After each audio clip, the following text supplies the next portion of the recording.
नमस्कार. आज 5 सप्टेंबर.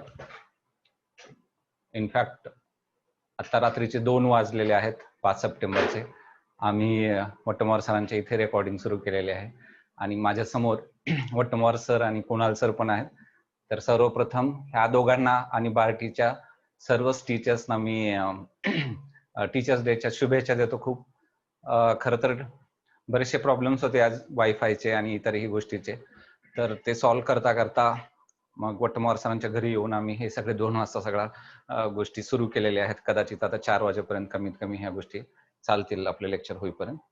मला अजून एक स्पेसिफिकली एक गोष्ट सांगायची होती, ती ही की तुमचा जो रिस्पॉन्स आहे सगळ्या लेक्चर्सना, तो बघूनच हा उत्साह आहे की रात्री 2 वाजताचे किंवा हे लेक्चर्स रेकॉर्ड करणे, कसे हे करून करणे, सगळेजण मिळून आम्ही अशा पद्धतीने करतोय ॲज इफ ते घरी लग्न कार्य वगैरे असल्यावर ज्या पद्धतीने सगळे उत्साहाने करतात, तर त्या पद्धतीने हे काम चालू आहे.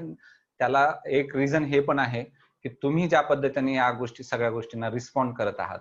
जे कॉम्प्लिमेंट्स वगैरे आम्ही वाचले सगळ्या तुमच्या चॅट बॉक्समध्ये, तर त्याच्यावरून वाटतं की भरपूर मुलांना याचा फायदा होतोय. हजारोच्या संख्येने मुलं पाहत आहेत आणि त्यामुळेही मग आम्हाला हे डबल उत्साहाने हे काम करायची इच्छा होते.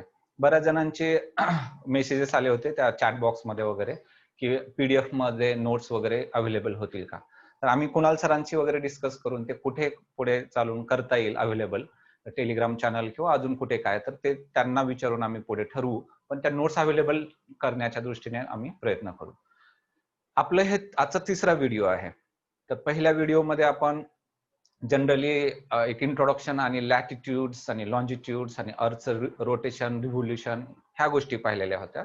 दुसऱ्या व्हिडिओमध्ये आपण तापमान, टेम्परेचर ऑफ अर्थ हे अभ्यास केला होता आणि तिसऱ्या व्हिडिओमध्ये आज आपण वातावरण त्याचा अभ्यास करणार आहोत. त्याचं स्ट्रक्चर काय असतं आणि त्याचं कंपोजिशन काय असतं आणि एक इन्सुलेशन म्हणून एक टॉपिक आहे.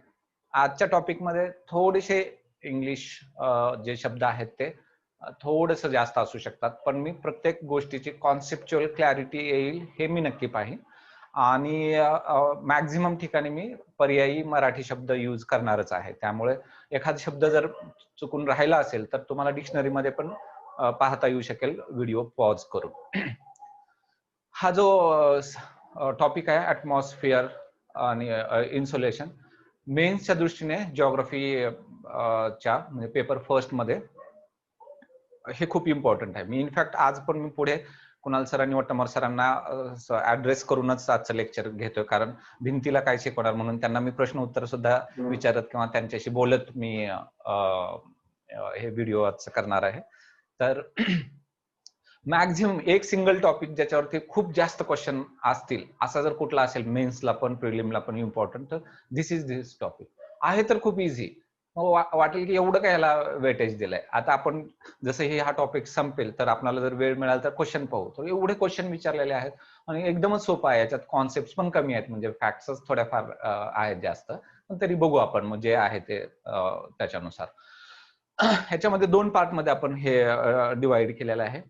वातावरण जे आहे ॲटमॉस्फिअर, त्याचं पहिल्यांदा आपण त्याच्यामध्ये काय काय असतं हा भाग बघणार आहोत आणि त्याच्यानंतर दुसरा जो भाग आहे त्याच्यामध्ये रचना काय काय असते ते एक भाग बघणार आहोत. म्हणजे काय काय असतं म्हणजे काय की गॅसेस आहेत कोणकोणते, जसे की नायट्रोजन, ऑक्सिजन वगैरे, किंवा वॉटर वेपर असतात, डस्ट असते वगैरे, तर ते गोष्ट. आणि स्ट्रक्चर म्हणजे काय, रचना, की ह्याचे लेयर्स आहेत का काही आणि ते कशा दृष्टीने लेयर्स आहेत, कोणता लेयर कुठे आहे, त्याचं नाव काय आहेत वगैरे. जसं की म्हणलो याच्यात कॉन्सेप्ट कमी आणि फॅक्ट्स जास्त आहेत, त्या फॅक्च्युअल गोष्टी आपल्याला फक्त बघायच्या आहेत. आणि जो नेक्स्ट हाफ पार्ट आहे त्याच्यामध्ये आपण इन्सुलेशन आणि हीट बजेट असं. इन्सुलेशन म्हणजे इनकमिंग सोलर रेडिएशन असं म्हणतात त्याला, की ज्याच्यामध्ये सूर्यप्रकाशाशी रिलेटेड आहे, सूर्यप्रकाश येणारा. पुढे आपण मी डिस्कस करतो. आणि हीट बजेट म्हणजे काय, बजेटमध्ये जनरली काय करतो आपण, पैसा असा आला आणि पैसा असा गेला, जेवढा आला होता पैसा तेवढाच गेलेला त्याचा हिशोब असतो बजेटमध्ये. मग हीट बजेटमध्ये काय असणार की प्रकाश किंवा हीट किंवा उष्णता पृथ्वीवर आलेली टोटल कशी आली आणि टोटल बाहेर कशी गेली याचा हिशोब आहे तो. तर ते काय आहे बघू, आणि एक्झाम्स डोळ्यासमोर ठेवून बघू आपण, त्यापेक्षा जास्त नाही त्यापेक्षा कमी नाही.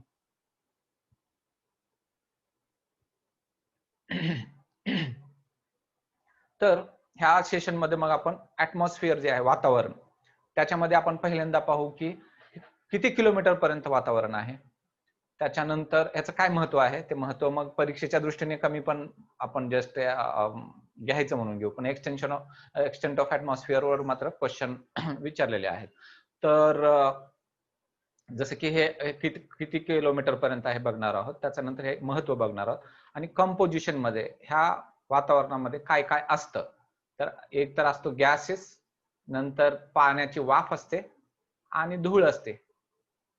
तीनच गोष्टी असतात. गॅसेस मधले मग आहेत तर खूप, पण मग महत्वाचे कोणकोणते आहेत परीक्षेच्या दृष्टीने म्हणून त्याचं काही डिस्क्रिप्शन पाहणार आहोत.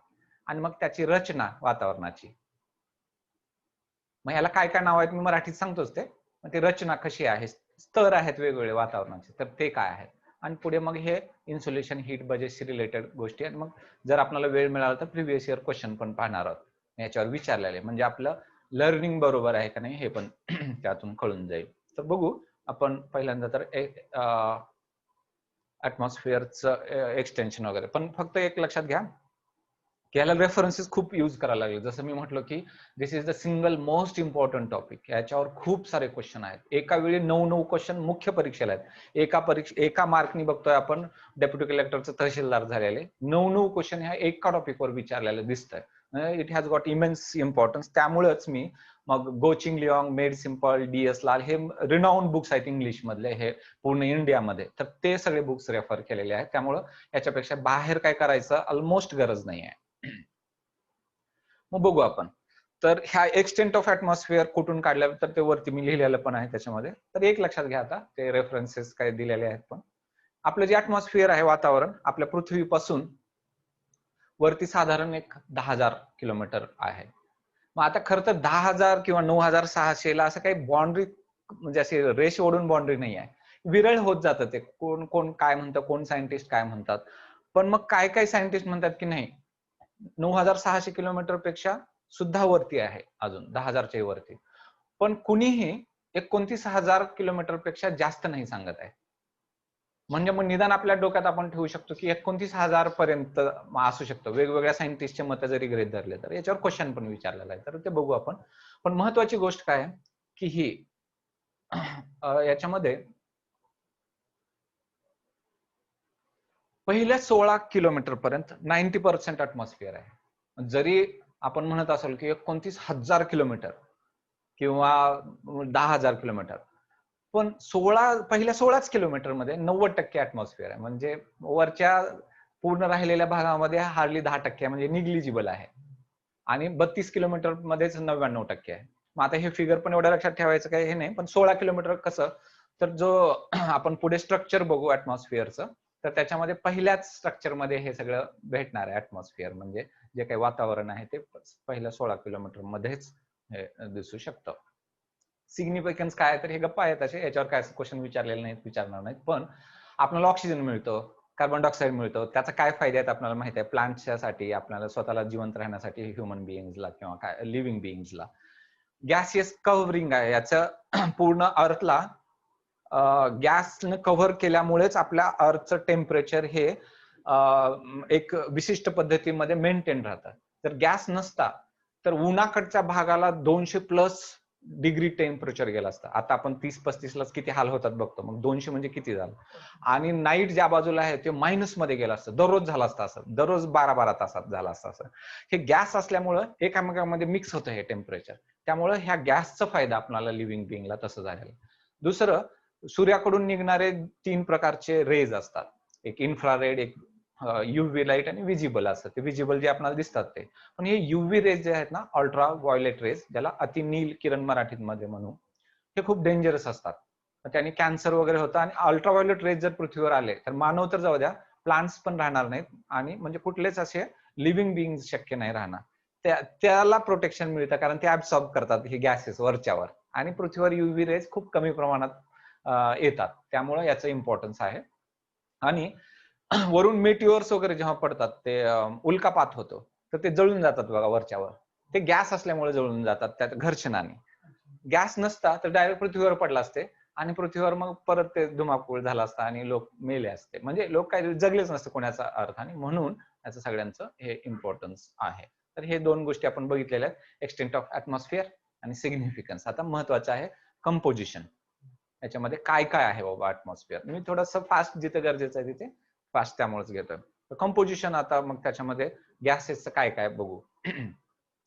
तर हे 3 प्रकार आपण बघितले होते. एक तर गॅसेस आहेत, नायट्रोजन, ऑक्सिजन वगैरे. त्यानंतर पाण्याची वाफ आहे आणि तिसरं म्हणजे धूळ आहे. तर ह्या तिघांना एकत्रित मिळून एरोसोल्स म्हणतात. एरोसोल्स ही महत्वाची गोष्ट परीक्षेच्या दृष्टीने, की याला एरोसोल्स म्हणतात, म्हणजे तिघांना मिळून म्हणतात, तेवढंच लक्षात ठेवायचं हा शब्द. आणि मग किती आहेत एरोसोल्स किंवा काय तसं बोललं जातं मग, तर ते एक महत्वाची गोष्ट आहे. बाकी मग कोणकोणते किती आहेत आपण बघू. ओके, तर कंपोजिशन जर बघितलं ना, हे DS लाल म्हणून प्रसिद्ध क्लायमेटॉलॉजिस्ट आहेत इंडियामधले, त्यांच्या बुक मधून जशाच तसं ते पिक्चर घेतलं. तर ही फिगर आपण पाठ करायची आहे, ज्या काही दिलेल्या आहेत त्या फायनल आहेत, कारण त्या एकदम ऑथेंटिक ऑथरनी दिलेल्या आहेत. तर याच्यामध्ये बघा, नायट्रोजन आपण बघतो तर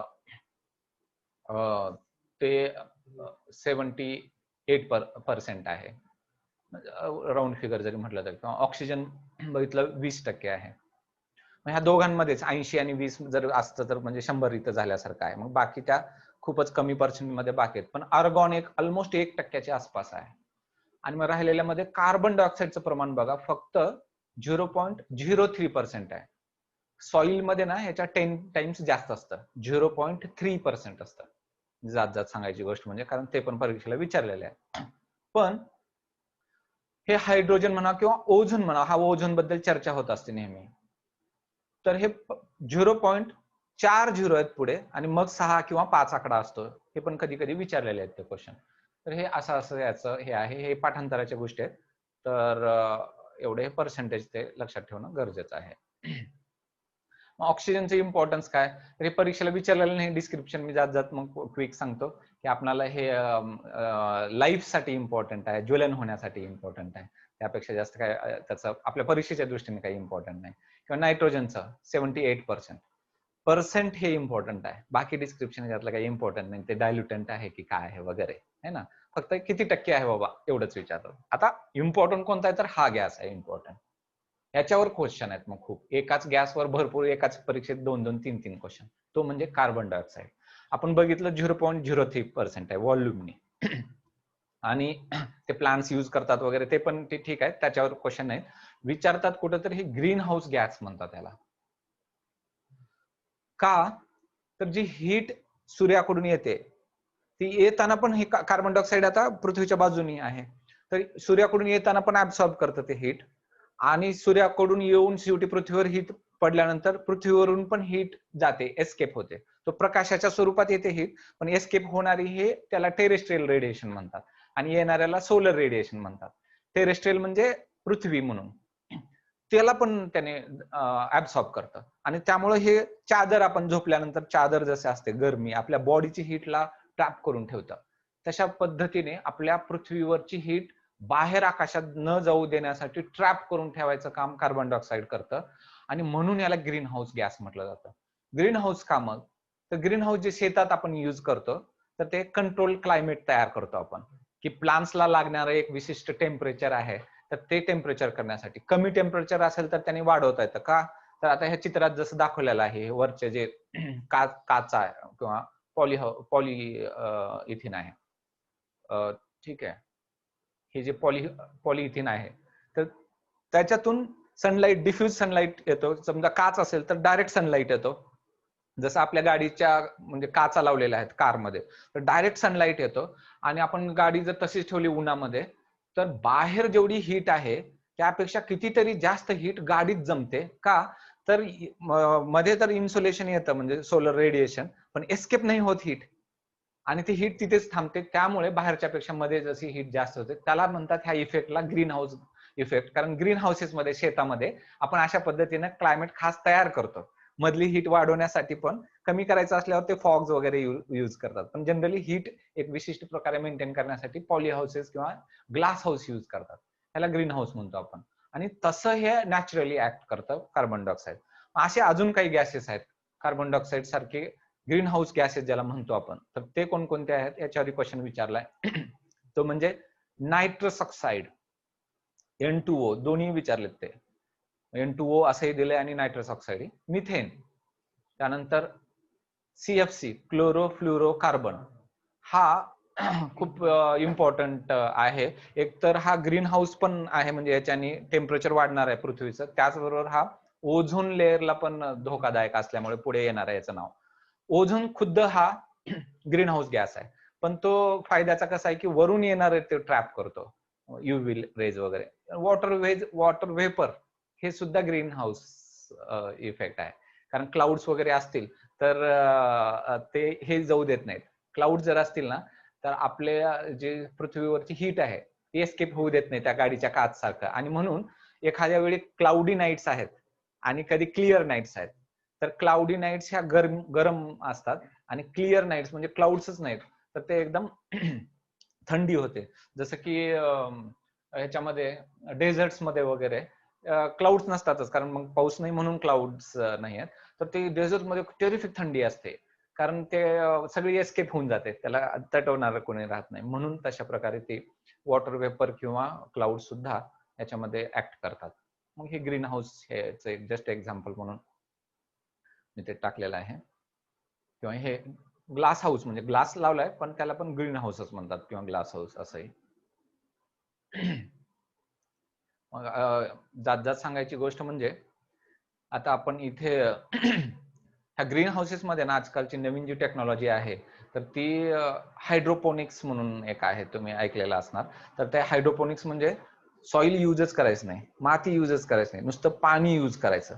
पाण्याच्या थ्रूच न्यूट्रिएंट्स द्यायचे आणि मग प्लांट्स वगैरे घ्यायचे. आता हे व्हेजिटेबल, ज्या कॉस्टली व्हेजिटेबल्स आहेत, तर ह्या चित्रामध्ये दिसतंय की खाली काहीच सॉइल नाही आहे बघा, टेबल सारखं सगळं आहे आणि खाली तर वाळू आहे टाकलेली, आणि हे जे छोटे छोटे छोटे पाईप्स आहेत ह्या पाईपच्या थ्रू पाणी दिलं जाते. ते हे जे पाईप्स आहेत ना हे ह्याच्या थ्रू हे पाणी दिलं जातं ह्याला, आणि त्या पाण्यामध्येच केमिकल्स वगैरे मिक्स केले जातात, म्हणजे न्यूट्रिएंट्स, आणि मग त्या एका हौदामध्ये, आणि ते न्यूट्रिएंट्स सगळे त्या प्लांट्सला दिले जातात. आणि याच्यामध्ये खूप मोठ्या प्रमाणामध्ये व्हेजिटेबल्स, फ्रेश व्हेजिटेबल्स घेता येते त्यामुळे, आणि मोठं फायद्याची पण गोष्ट आहे. मग इनफॅक्ट आता तुम्ही हजारोंच्या संख्येने हे संख्येने अभ्यास पण करताय, व्हिडिओज बघताय वगैरे, तर समजा एमपीएससीचे परीक्षा पास नाही झालं वगैरे, तर असे स्वतःच्या शेतात किंवा त्याच्यात बऱ्याचशा गोष्टी आहेत, म्हणजे त्याच्यावर वेगळं बोलावं लागेल, पण फक्त मी क्लू देतो तुम्हाला की असे स्वतःचे ग्रीन हाऊसेस वगैरे केले तर भाजीपाला विकणे काय, फुलं विकणे काय, त्याच्यामधून 1-2 एकरचा जर तुमचा प्लांट असेल तर त्याचा थोडंफार आहे इनिशियल कॉस्ट वगैरे, पण त्याच्यामध्ये एखाद्या क्लास 1 ला जेवढा पगार पडेल त्यापेक्षा जास्त पगार तुम्हाला मंथली पडू शकतो. एवढं जास्त प्रॉफिटेबिलिटी पण आहे त्याच्यामध्ये, रिस्क पण आहे, पण हे तुम्हाला एक ऑप्शन म्हणून राहील या दृष्टीने मी तुम्हाला हे सांगतोय. नंतर म्हणजे हे भाजीपाला किती चांगला येतो हे पण बघा, त्या ग्रीन म्हणजे आम्ही व्हिजिट केलेलं आहे त्याच्यामध्ये, तर हे हायड्रोपोनिक्सने आलेला भाजीपाला एवढा फ्रेश असतो, तो काही केमिकल्स नाही आहेत, काही नाही फवारलेले, त्याच्या बुडातून फक्त न्यूट्रिएंट्स गेलेले आहेत. तर अशा दृष्टीने हे केलेलं आहे, ग्रीन हाऊसच्या संबंधाने आपण हे बोललेलो आहोत. पुढे मग ओझोन, आपण ऍटमॉस्फिअर मधले कुठले कुठले गॅसेस आहेत त्याचं डिस्क्रिप्शन बघतोय. कार्बन डायऑक्साईड बघितलं आपण, त्याच्याबरोबर कुठले कुठले ग्रीन हाऊस गॅसेस होते हे यांची पण लिस्ट बघितली. आता ओझोन बघतोय, हा एक परीक्षेच्या दृष्टीने इम्पॉर्टंट गॅस आहे. तर आपण बघितलं क्वांटिटी खूप स्मॉल आहे ह्याची ऍटमॉस्फिअर मध्ये, म्हणजे बघा ते 0.00005% एवढं. पण ह्याच्यावर क्वेश्चन जे विचारलेलं आहे ते कुठल्या ठिकाणी हा आलेला आहे जास्त, तर हे ह्या मेजर तर या ठिकाणी आहे ते 15 ते 35 किलोमीटर आहे. पण मग त्यातल्या त्यात 20 ते 25 किलोमीटर खालून पृथ्वीवरून जर गेलात आपण तर 20 ते 25 किलोमीटर अंतरावर सगळ्यात जास्त कॉन्सन्ट्रेशन आहे. 15 पासूनच सुरू होतं, 35 पर्यंत आहे ते, आणि त्याला स्ट्रॅटोस्फिअर म्हणतात आपण जेव्हा ते स्ट्रक्चर ऑफ ऍटमॉस्फिअर बघू तेव्हा. हा स्थितांबर, हा स्थितांबर मध्ये असतं ते.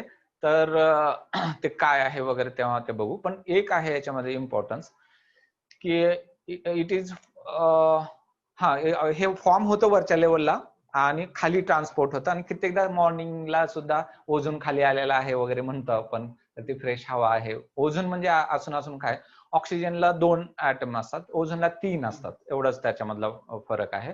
पण याचं इम्पॉर्टन्स खूप महत्वाचं आहे ह्या ओझोन लेअर, तेवढं कमी टक्केवारीमध्ये असून सुद्धा जो 20-25 किलोमीटरवर कॉन्सन्ट्रेट झालेला आहे त्याचं महत्व एवढं आहे की सूर्यापासून निघालेलं जे रेडिएशन आहे त्यामधले युव्ही रेडिएशन अल्ट्राव्हायोलेट ते ऍब्सॉर्ब करतं मॅक्झिमम, आणि म्हणून पृथ्वीवर सगळ्यात सेफ आपण राहू शकतो.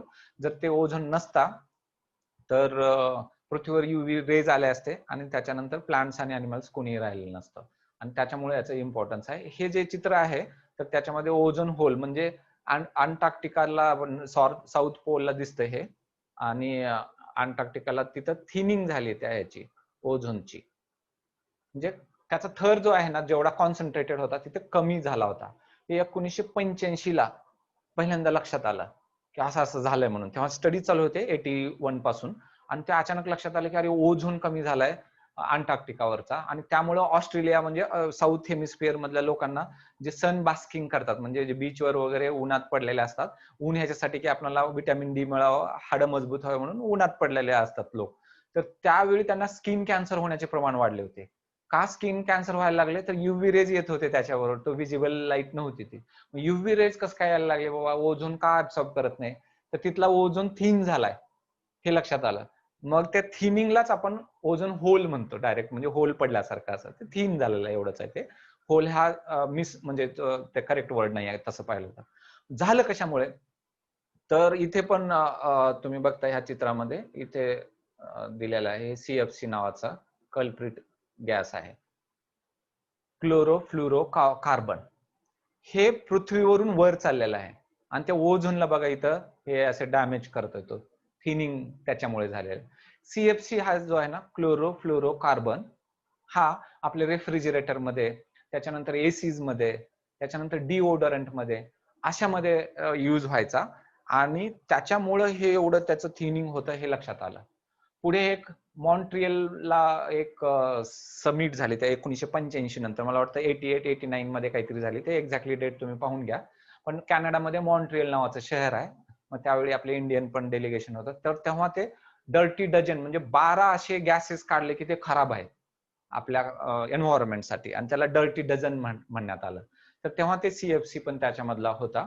तर ते ओझोनला हार्मफुल कोण असेल तर हा CFC आहे हे पण त्याच्यातून कळून जातं. आपण एक फक्त 3च मिनिटाचा व्हिडिओ आहे, पण याच्याने बऱ्यापैकी क्लॅरिटी येईल म्हणून हा आपण जस्ट जर प्ले होत असेल तर बघू. मला वाटतंय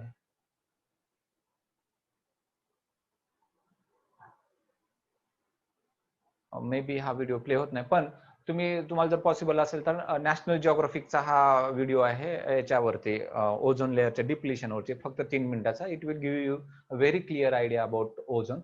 हा टॉपिक जो आहे तो इंटरव्ह्यूला पण इम्पॉर्टंट असणार आहे, एस्से साठी पण इम्पॉर्टंट असणार आहे, आणि इन जनरल पण तो इम्पॉर्टंट असेल.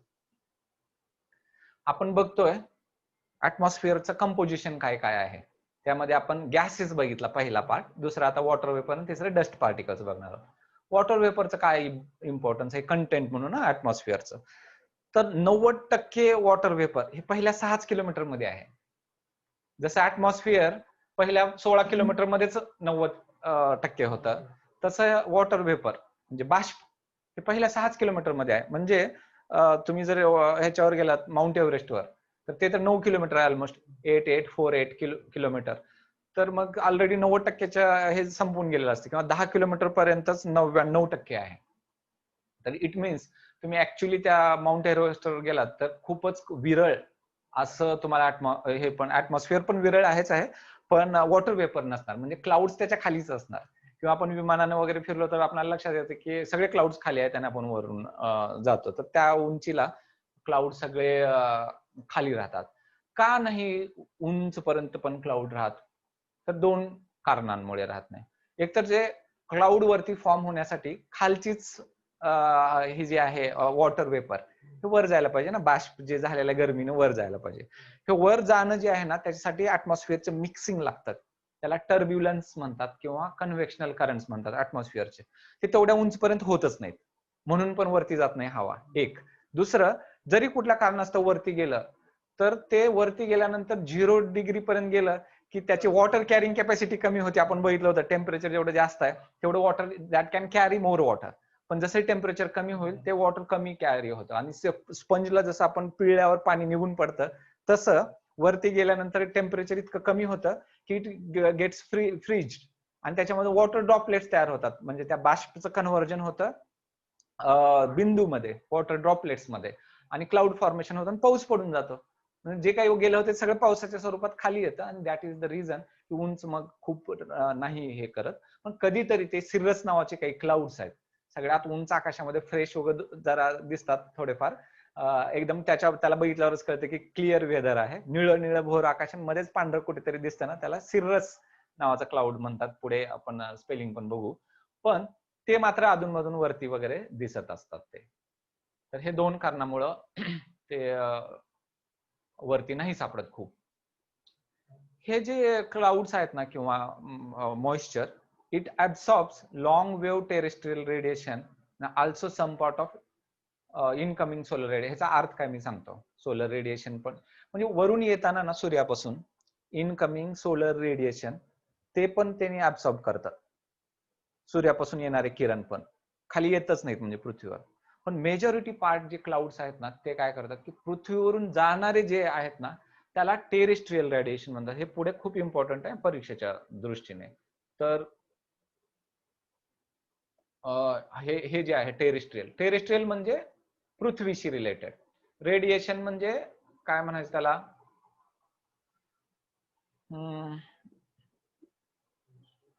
रेडिएशनला आता मराठीमध्ये मी शब्द विसरलो, पण सपोज आता आपण लाइटर लावला तर ती जी उष्णता मिळते ना ते म्हणजे रेडिएशन. किंवा गॅसच्या वर आपण हात ठेवला ते उष्णता मिळते, डायरेक्ट उष्णता मिळते, हीट नाही येते, ते रेडिएशन आहे. किंवा सूर्य चपचप आपल्या गालावर राखताय तर ते रेडिएशन आहे. गरमी होणं वेगळी गोष्ट आहे, रेडिएशन म्हणजे डायरेक्ट किरणांचा इफेक्ट आहे तो, ते म्हणजे मग ते पण आहे. आणि टेरेस्ट्रियल रेडिएशन म्हणजे आता इनफॅक्ट जे पृथ्वीचं रेडिएशन आहे जे इनविजिबल आहे, ते सूर्यप्रकाशासारखं दिसणार नाही, पण ते हीट जी आहे ना पृथ्वीवरून वर जाणारी ते लॉंग वेव्ह मध्ये जाते. आता लक्षात घ्या, लॉंग वेव्ह आणि शॉर्ट वेव्ह म्हणजे मी ते चित्र काढतो की आता ही जर वेव्ह असेल ही लॉंग वेव्ह आहे आणि शॉर्ट वेव्ह म्हणजे ही अशी वेव्ह लेंथ त्याची. तर लक्षात घ्या एवढ्याच एरियामध्ये, आणि इथे एवढाच एरिया आहे सपोज, हे जर एवढा एरिया बघितला तर इथे कमी बसलेला आहे आणि इथे खूप जास्त वेव्हज बसलेल्या आहेत. म्हणजे शॉर्ट वेव्हलेंथ जेव्हा असते ना एनर्जी खूप जास्त असते आणि लॉंग वेव्ह जेव्हा असतात ना एनर्जी कमी असते, त्या कारण लॉंग वेव्ह मध्ये कमी बसलेले आहेत म्हणून एनर्जी कमी असते. म्हणून टेरेस्ट्रियल रेडिएशन आहे ना म्हणजे पृथ्वीवरून जाणारं हे लॉंग वेव्ह रेडिएशन आहे, म्हणजे एनर्जी कमी आहे पृथ्वीवरचे. आणि वरून येणारं जे आहे ते शॉर्ट वेव्ह रेडिएशन आहे, हॉट आहे, ते खूप जास्त एनर्जी आहे त्याच्यामध्ये आणि त्यामुळे ते शक्तिशाली आहे. ते मग कार्बन डायऑक्साईडचा जो लेअर आहे किंवा आपल्या वॉटर वेपरचा जो लेअर त्याला म्हणजे हे छेदून मध्ये येऊ शकतं. पण पृथ्वीवरून येणार आहे ते वीक आहे कारण लॉंग वेव्ह रेडिएशन आहे, म्हणजे त्यालाच लॉंग वेव्ह टेरेस्ट्रियल रेडिएशन म्हणतात. ते ना ते पकडून ठेवतात आणि म्हणून गरमी पण त्याच्यामुळेच राहते. आणि सर हेच कारण आहे जेव्हा क्लाउड्स राहतात ना आपल्या पुण्यात कधीही, तर तेव्हा आपल्याला गरमी होते कारण हे खालची जी हवा आहे ती वर जाऊच देत नाहीत क्लाउड्स. म्हणून असे प्रश्नही विचारलेले पुढे लक्षात येईल आपल्याला. Cloudy nights are warmer than the cloudless nights. मग आपण जयपूरला वगैरे गेलो क्लाउड्सच नाहीत तर रात्री एकदम भयानक थंडी वाटते कारण ते टेरेस्ट्रियल रेडिएशन ट्रॅप नाही होत. मग तसा क्वेश्चन विचारलेला आहे तर ते त्याच्यातून क्लिअर होईल. बघू. वॉटर वेपरचं अजून एक महत्व हे आहे की सगळे जे काही क्लाउड फॉर्म होतात आणि रेनफॉल होणार आहे ते ऑब्व्हियसली ह्या वॉटर वेपरमुळेच होणार आहे. हे सिंपल लॉजिकल गोष्ट आहे. सगळ्यात महत्वाची गोष्ट आहे दुसरी, कंडेन्सेशन ऑफ वॉटर वेपर जेव्हा होतं तर तेव्हा लॅटेंट हीट ऑफ कंडेन्सेशन बाहेर पडतं. याचं मिनिंग सांगतो मी, याच्यावरून सगळं अख्खं रामायण घडतं सायक्लॉनच्या बाबतीमध्ये. सर इंटरेस्टिंग गोष्ट आहे. तर आता सपोज आपण एका पातेल्यामध्ये पाणी तापवतोय आणि त्याच्यातून वाफ येते, आता जशी या चित्रामध्ये वाफ येते तशी, आणि वर आपण एखादं एक प्लेट घेतली त्याच्यावरती पाणी, थंड पाणी टाकलं एक किंवा हे, तर त्या प्लेटला ना त्या थंडीमुळे वरच्या खालून आलेली वाफ त्याला चिटकते आणि त्याचे ड्रॉपलेट्स तयार होतात आणि ते ड्रॉपलेट्स थंड राहतात. मग मला काय म्हणायचं आहे, जेव्हा तुम्ही वाफेला हात लावा डायरेक्ट तर वाफेला हात लावल्यानंतर गरम लागते, पण वाफेचं कन्व्हर्जन त्या ड्रॉपलेट मध्ये झाल्यानंतर, ड्रॉप्स पडल्यानंतर त्याचं टेम्परेचर हे त्या वाफेच्या टेम्परेचर पेक्षा खूप कमी असतं. मग ह्या वाफेबरोबर तर ते गरम मी पण चालली होती ना, आत्ताच बघितलं होतं वाफ पोळते आपल्याला, पण जसंही ते ड्रॉपलेट्स मध्ये कन्वर्ट झाली ते तर थंड आहे, मग एनर्जी कुठे गेली? एनर्जी एस्केप होते बाहेर. मग याला लॅटंट हीट ऑफ कंडेन्सेशन म्हणतात. लॅटंट म्हणजे काय, छुपी. म्हणजे हे त्याच्याबरोबर त्या बाष्पाबरोबर ती त्याच्यामध्ये मिक्स होऊन छुपी पद्धतीने चालली होती वरती. जसंही त्याचं कंडेन्सेशन झालं, म्हणजे ड्रॉपलेट्स मध्ये किंवा क्लाउड्स मध्ये फॉर्मेशन झालं, हे जनरल पण आपल्या समुद्रावर खूप हिटिंग झाली तर त्याच्याबरोबर बाष्प वरती जातं, वरती ढग तयार होतात. मग ती हीट जी होती ना, हीट एस्केप होते. आणि हीट ही कमी नसते. असे जे हिरोशिमावर वगैरे बॉम्ब टाकले ना, त्याच्या कितीतरी पट एनर्जी त्या हीट मध्ये असते सर. आणि ही हीटच आहे की सायक्लॉन्स जे आहे ते त्याला कारणीभूत असते. त्या हीटमुळे सायक्लॉन होते. सायक्लॉनच्या वेळी बघू इंटरेस्टिंग. पण तेव्हा मी फास्ट सांगेन की this is the latent heat of condensation. तर ही कुठून आली हे कळायला हवं की ह्या बाष्पामधून बाहेर पडलेली हीट आहे ती क्लाउडच्या ह्याच्यातून. ह्याला लॅटेंट हीट ऑफ कंडेन्सेशन म्हणतात. आणि म्हणून तर समुद्रावरून जेव्हा सायक्लॉन येतो आपल्या जमिनीवर, मी म्हणालो की का समुद्रावर तयार होतात, तर ह्याच्यामुळे समुद्रावर ही हीट तयार होते आणि हीट एस्केप होते ना. आणि जसं हे सायक्लॉन जमिनीवर येतं बघा ओरिसामध्ये किंवा हे तर ते डेसिपेट होऊन जातं. का, तर खालून समुद्राची हीट मिळतच नाही ना त्याला. समुद्रावरच असतं तर हीट मिळत राहिला असती. ते कसं वगैरे सायक्लॉन मध्ये बघू. पण तेव्हा हा शब्द येईल की लॅटंट हीट ऑफ कंडेन्सेशन. ही छुपी हीट जी आहे, मला वाटतं मराठी किंवा याचा काहीच प्रॉब्लेम नाही लँग्वेजचा, हे कळून जाईल इझिली. तर ही एक गोष्ट आहे. नंतर मग मॉइश्चर होल्ड करण्याची जी कॅपॅसिटी आहे, वॉटर वेपर बद्दल चाललंय आपलं, तर ती टेम्परेचर नुसार ठरते. म्हणजे एअरचं टेम्परेचर जास्त असेल तर जास्त मॉइश्चर होल्ड करू शकते, कमी असेल तर कमी होईल. तर उदाहरण म्हणून बघू आपण. समजा 5 डिग्री सेंटीग्रेड टेम्परेचर आहे, ठीक आहे. आता हे 5 डिग्री सेंटीग्रेड टेम्परेचर आहे. 1 क्युबिक मीटर जर सॅच्युरेटेड एअर असेल, 1 क्युबिक मीटर आहे आणि ते पूर्ण सॅच्युरेट झाले म्हणजे बाष्पाने, म्हणजे ते आता ड्रॉपलेट मध्ये कन्वर्ट होऊ शकते. आपल्या बाथरूम मध्ये फॉग फॉग होतं ना, म्हणजे ती सॅच्युरेट झालेली हवा म्हणता येते त्याला. तर तशी 5 डिग्री जर टेम्परेचर असेल त्या बाथरूमचं, तर ती सगळी हवा जर आपण कलेक्ट केली तर त्याच्यामध्ये 6 ग्राम पाणी निघेल, जर पाण्यामध्ये कन्वर्ट झालं तर. पण मग असं जर आता बाकीचे दिलेले आहेत, मी सगळे वाचून दाखवत नाही, पण 40 डिग्री जर टेम्परेचर असेल, 40 आहे ना पॉसिबल, असतं ना आपलं उन्हाळ्यात 40, तर तेव्हा तेच 51 म्हणजे 50 ग्रामपेक्षा जास्त पाणी निघेल. 6 ग्राम आणि 50 बघा, म्हणजे 10 पट वाढतंय. किंवा इनफॅक्ट जर तुम्ही 0 डिग्रीला बघितलं किंवा मायनस बघितलं तर मायनस पण असतं, तर एवढं फरक पडतो. तीच हवा आहे, फक्त त्या हवेचं टेम्परेचर असेल तर एवढे जास्त पटीनं मॉइश्चर होल्ड करण्याची कॅपॅसिटी वाढते. याचा संबंध कसा येतो पुढे चालून, की जे विषुवृत्तीय एरियामधले हवा आहे ती गरम असते आणि म्हणून मग तिथे पुढे चालून आपण 11 क्लायमॅटिक झोन्स बघणार आहोत. आणि विषुववृत्तामध्ये सगळ्यात जास्त पाऊस असणार मग लॉजिकली, थंड हवेमध्ये मग कमी असणार लॉजिकली. मग अंटार्क्टिकावर सगळ्यात ड्रायस्ट डेझर्ट जर कुठला असेल तर अंटार्क्टिका आहे, सगळ्यात ड्राय, तिथे सगळ्यात कमी पाऊस आहे तसा. ते बघू आपण पुढे. पण हे वॉटर होल्डिंग कॅपॅसिटी टेम्परेचर कसं चेंज होतं ते त्यामधली महत्वाची गोष्ट आहे. ओके, एक मिनिट. इथपर्यंत क्लिअर आहे. आपण कंपोजिशन ऑफ ऍटमॉस्फिअर पाहतोय, गॅसेस पाहिले, वॉटर वेपर पाहिले. आता हे सिंपल गोष्ट आहे, डस्ट पार्टिकल, याच्यावर काही तसे कमीच क्वेश्चन आहेत. पण हे गॅस आणि वॉटर वेपर सोडून जे बाकी आहे ना, धूळ आणि धूर पण, तर हे म्हणजे डस्ट पार्टिकल. धुरामध्ये पण ते सूट ज्याला म्हणतो SOOT, धूर, तर त्याच्यामध्ये पण काही कण असतात छोटे छोटे, किंवा मग धुळीमधून पण असतात. आणि इव्हन समुद्र जेव्हा लाटा वगैरे येतात ना, तर ते लाटा ब्रेक होताना किंवा त्याच्यातून ना असे एकदम मायक्रोस्कोपिक हे पार्टिकल्स जातात, ते सगळे डस्ट पार्टिकल्स आहेत. म्हणजे ते याचे सॉल्टचे पार्टिकल्स असतात, एकदम आपल्याला डोळ्यांनी दिसणार पण आहेत, पण ते आहेत. ह्याचं खूप इम्पॉर्टन्स आहे. जर डस्ट नसती ना आकाशामध्ये तर कधीच पाऊस पडला नसता. कारण पाऊस वरती ते थेंब तयार होण्यासाठी, पहिला थेंब तयार होण्यासाठी काहीतरी डस्ट लागते, त्याच्या अराउंड पहिला थेंब तयार होतो आणि मग क्लाउड्स फॉर्म होतात. मग काहीतरी डस्ट पाहिजे. एकदम क्लीन जर असेल विदाउट डस्ट तर मग होणारच नाही. म्हणून डस्ट पार्टिकलचं इम्पॉर्टन्स आहे. आणि हे तर आहेच आहे, डस्ट पार्टिकल जे आहेत ना आकाशामधले, ते लाईटला स्कॅटर करतात. मग ते डस्ट वर पडलेली लाईट ही सगळ्या बाजूनी असे स्कॅटर होते सगळ्या बाजूनी. आणि त्याच्यामधलं जे ब्लू कलरचं आहे त्या विबग्योर मधलं, तानापी ही निपाजा जे कलर्स आहेत त्याच्यामधला ब्लू कलर हा मॅक्झिमम स्कॅटरिंग त्याची जास्त होते, आणि म्हणून पृथ्वी आकाशातून आपल्याला ब्लू कलरची दिसते. आणि आपल्याला आकाश पण रादर ते पाण्यामुळे पण आहे, पण आकाश आपल्याला ब्लू कलरचं दिसतं ना, ते just because of scattering of light. एक सिंपल वाक्यामध्ये जर म्हणलं की आकाश ब्लू का दिसतं, तर हे फेनॉमेना कोणता इन्व्हॉल्व आहे, तर it's a scattering of light. हे डस्ट पार्टिकल वरून स्कॅटरिंग झालेलं असतं.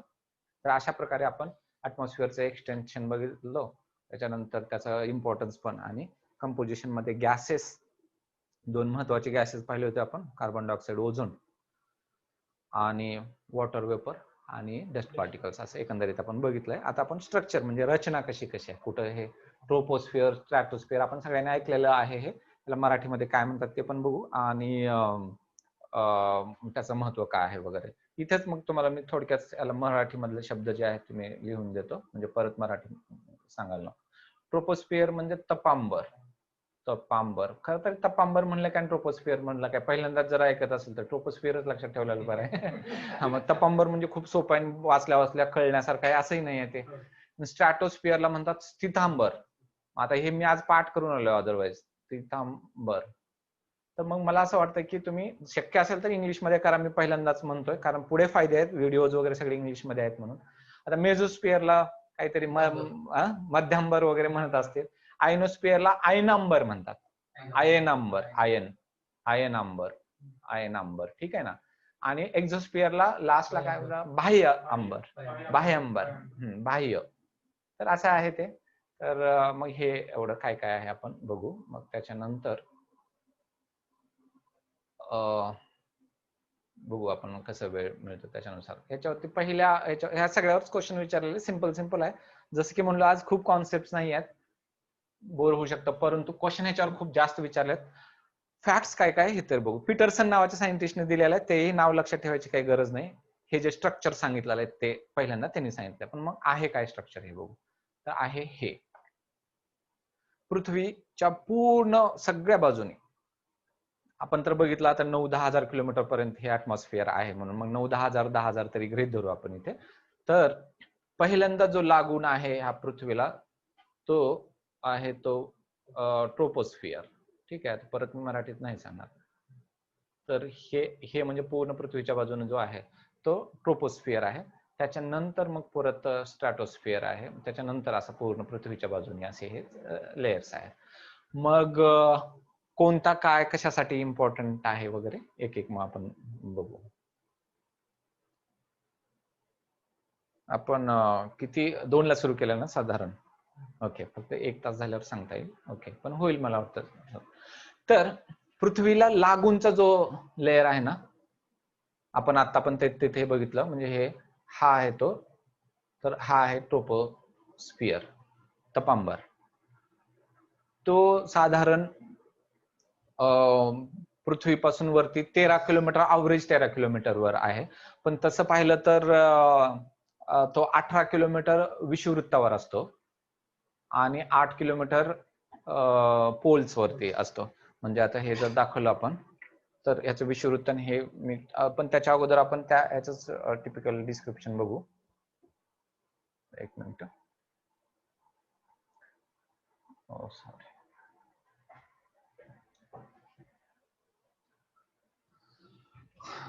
हा जो पहिला लेअर आहे याला लागून असलेला त्याच्याबद्दल चालू आहे की मग लोअर मोस्ट कोणता लेअर आहे म्हटलं तरी सांगता येईल की ट्रोपोस्फिअर आहे म्हणून. ह्याच्यामध्ये obviously dust particle, water vapour असणार, कारण आपण पाहिलं होतं की वॉटर वेपर सगळ्या पहिल्या 10 किलोमीटर मध्ये सगळे 99% असतं आणि हा 13 किलोमीटर अवरेज असलेला आहे. तर म्हणजे सगळे वॉटर वेपर वगैरे ह्याच्यातच असणार. इथंच सगळे क्लाउड फॉर्मेशन होणार, कारण वॉटर वेपर जिथं आहेत तिथं क्लाउड फॉर्मेशन. म्हणजे प्रश्न असा विचारला की कुठल्या ह्याच्यामध्ये क्लाउड फॉर्मेशन होतील, तर ट्रोपोस्फिअर मध्ये हे एवढं लक्षात येईल सहजच. त्यामुळे जे वेदर फेनॉमेना आहेत ना, म्हणजे काय हवामानाशी रिलेटेड ज्या काही गोष्टी होतात, म्हणजे फॉग तयार होणं है ना, धुके तयार होणं, क्लाउड्स तयार होणं, म्हणजे किंवा रेनफॉल होणं, विजा चमकणं, गडगडाट होणं, किंवा ह्याला आपण वेदर फेनॉमेना म्हणतो. हे सगळं ट्रोपोस्फिअर मध्येच होतं, कारण वॉटर वेपर तिथेच आहे, तिथेच, त्यामुळे ह्या सगळ्या गोष्टी इथेच होतात. ह्या ट्रोपोस्फिअर मध्ये एक जी महत्वाची घटना घडते ती म्हणजे जसं जसं आपण उंच जातो ना तसं तापमान कमी होत जातं. त्याला आपण नॉर्मल लॅप्स रेट म्हणतो, याच्यात पण इथे दिलेला आहे. आणि ते मागच्या वेळी पण बघितलं होतं की 165 मीटर जर उंच गेलो आपण तर 1 डिग्री सेंटीग्रेडने टेम्परेचर कमी होतं, किंवा 1 किलोमीटर जर गेलो तर 6.5 डिग्री सेंटीग्रेडने टेम्परेचर कमी होतं. तर ह्या रेटनी कमी होणाऱ्या ह्या गोष्टीला आपण नॉर्मल लॅप्स रेट म्हणतो. हे होतं ट्रोपोस्फिअर मध्ये, कारण पुढच्या मग ह्याच्यामध्ये होत नाही हे. आणि 13 किलोमीटर हे अवरेज जरी असलं तरी लक्षात घ्या आता इथे की 18 किलोमीटर हे विषुववृत्तावर जे आहे ते 18 किलोमीटर पर्यंत आहे उंच हे, आणि पोलवर बघितलं तर फक्त 8च किलोमीटर उंच आहे. आणि जर आपण जर टेम्परेचर बघितलं की 1 किलोमीटरला 6.5 डिग्रीने कमी होत आहे, तर 18 किलोमीटरला किती होईल मग सांगा मला. 18 किलोमीटरला 6.5च्या अवरेजने ते कमी जास्त असतं रेट, परंतु 18 किलोमीटरला किती होईल?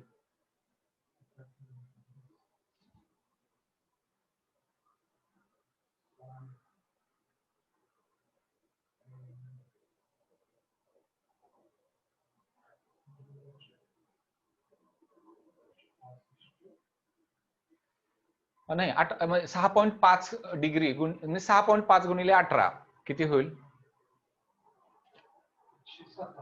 पण मग एवढं तिकडे नाही जात, तर मग -85 समथिंग जातं. आणि 8 किलोमीटरला बघितलं तर मग किती जाईल? त्यापेक्षा कमी जाईल. तर तिचं साधारण 45 -45 जातं. पण मग लक्षात घ्या, ऊन आपण बघितलं होतं अभ्यास करताना, आपलं इन्सोलेशन किंवा टेम्परेचर विषुववृत्तावर सगळ्यात जास्त ऊन बघितलं. पण जसंही आपण ह्या ट्रोपोपॉज संपून एंडला जाऊ, तर सगळ्यात कमी टेम्परेचर हे विषुववृत्तावर आहे का पोलवर आहे? विषुववृत्तावर दिसलं तर जिथं ट्रोपोपॉज संपतोय त्याला स्पियर जिथं संपतोय त्याला ट्रोपोपॉज म्हणतात. तर त्या ट्रोपोपॉजच्या तिथे म्हणजे जिथं ट्रोपोस्फिअर संपलाय तिथे सगळ्यात कमी टेम्परेचर हे विषुववृत्तावर आहे, ते -80 वगैरे आहे, आणि पोलवर -45 वगैरे आहे.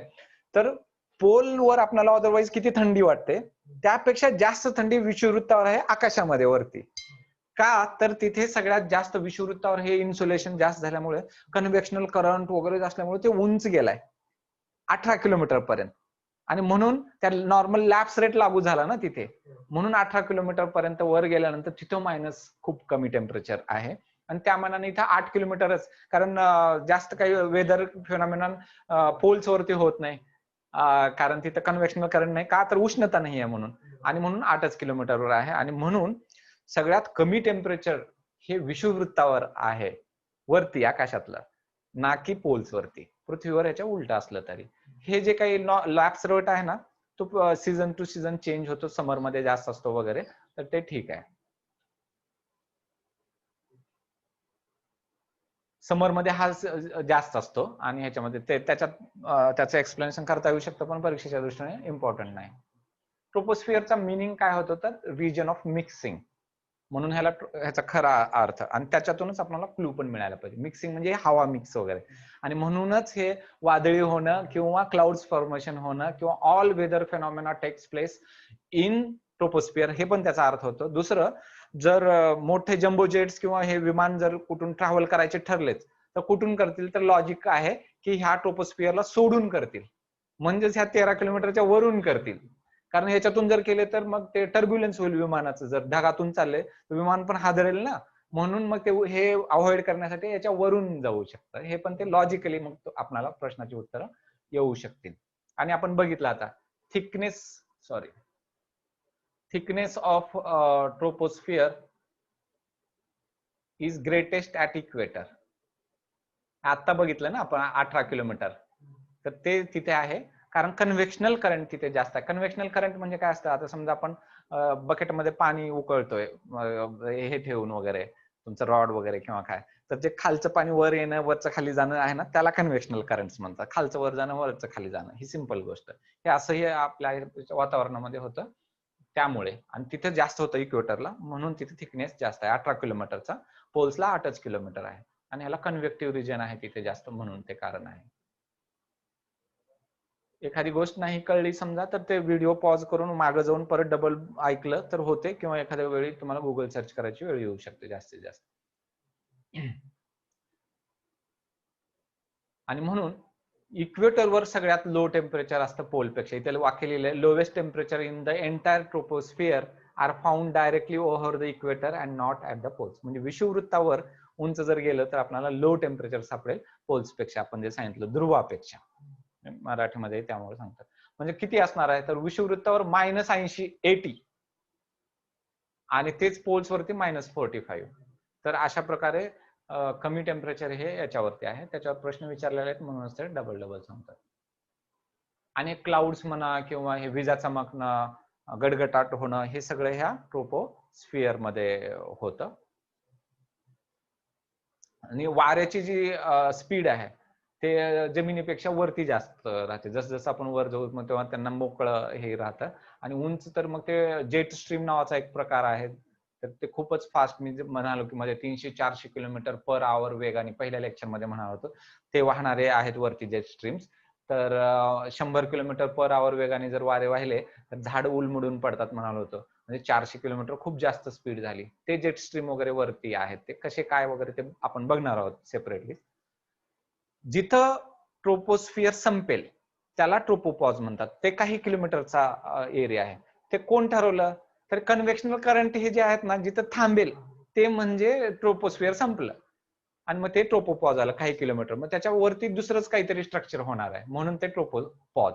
ते 1.5 किलोमीटर उंचीचं थिक आहे ते मिक्सिंग तिथं थांबलेले असते.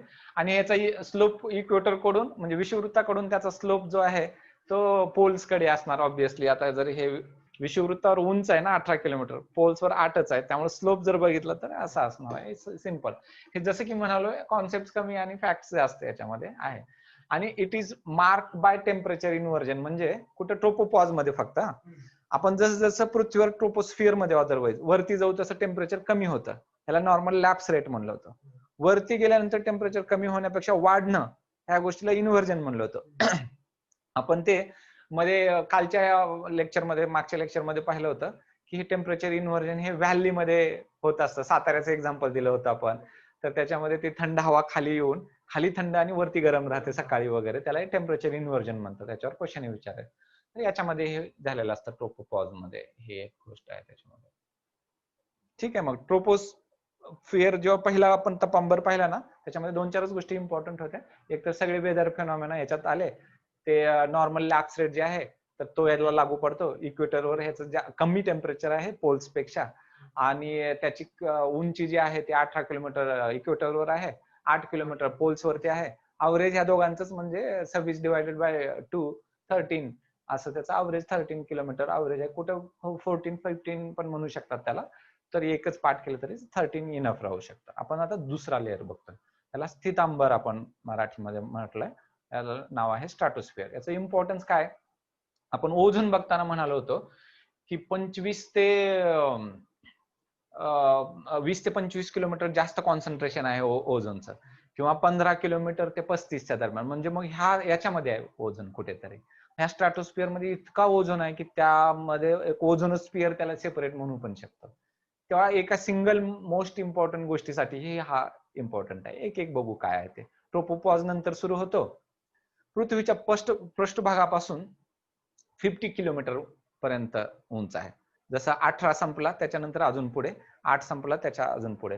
म्हणजे जसं ट्रोपोस्फिअर हा इक्वेटरला थिक होता तसं हा पोल्सला थिक राहणार, कारण 8 किलोमीटरला सुरू झालेला आहे म्हणून.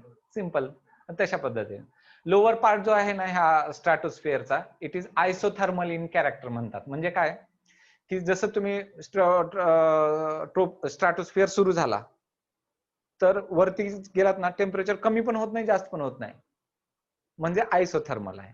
थोडं अंतर ना आहे तसंच राहतं, त्याला आयसोथर्मल. ही एक इम्पॉर्टंट गोष्ट आहे परीक्षेच्या दृष्टीने, की सुरुवातीच्या कालावधीमध्ये टेम्परेचर कमी होत नाही जास्त होत नाही. ही एक गोष्ट पुढच्या मी नकाशात दाखवतोच ते. आणि अप्पर पार्ट मध्ये in upper stratosphere temperature gradually rises until it becomes 0 degree. म्हणजे आता -18 ला सुरू झालं होतं इक्वेटरवर, तिथून स्ट्रॅटोस्फिअर सुरू झालाय, किंवा -45 पासून सुरू झालाय. आणि वेन इट बिकम 0 म्हणजे टेम्परेचर वाढत गेलंय, पण 0च्या खालीच आहे अजून, पण वाढत चाललंय टेम्परेचर, हा त्याचा अर्थ होतो. याच्यावर क्वेश्चन विचारलाय. स्ट्रॅटोस्फिअर मध्ये टेम्परेचर वाढत जात आहे म्हणजे इन्व्हर्जन ऑफ टेम्परेचर झालंय. वर जाताना टेम्परेचर वाढणं हे इन्व्हर्जन ऑफ टेम्परेचर आहे. म्हणजे इन्व्हर्जन ऑफ टेम्परेचर ह्या स्पिअर्स पैकी कुठे होतं म्हणलं तर मग स्ट्रॅटोस्फिअर मध्ये होतं शुअर. हे पण त्याचा अर्थ होतो. क्वेश्चन याच्यावर असाच विचारलेला आहे. थिकनेस कुठे आहे म्हणलं तर पोल्स वरती आहे. सिंपल. ह्याचा पोल वरती जास्त आहे.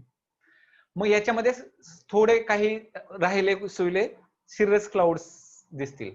सिरस क्लाउड दिसण्याच्या बद्दल कौतुक का सांगतोय? कारण अदरवाईज सिरस क्लाउड एवढ्या उंच यायचं काही कारण नाही ना.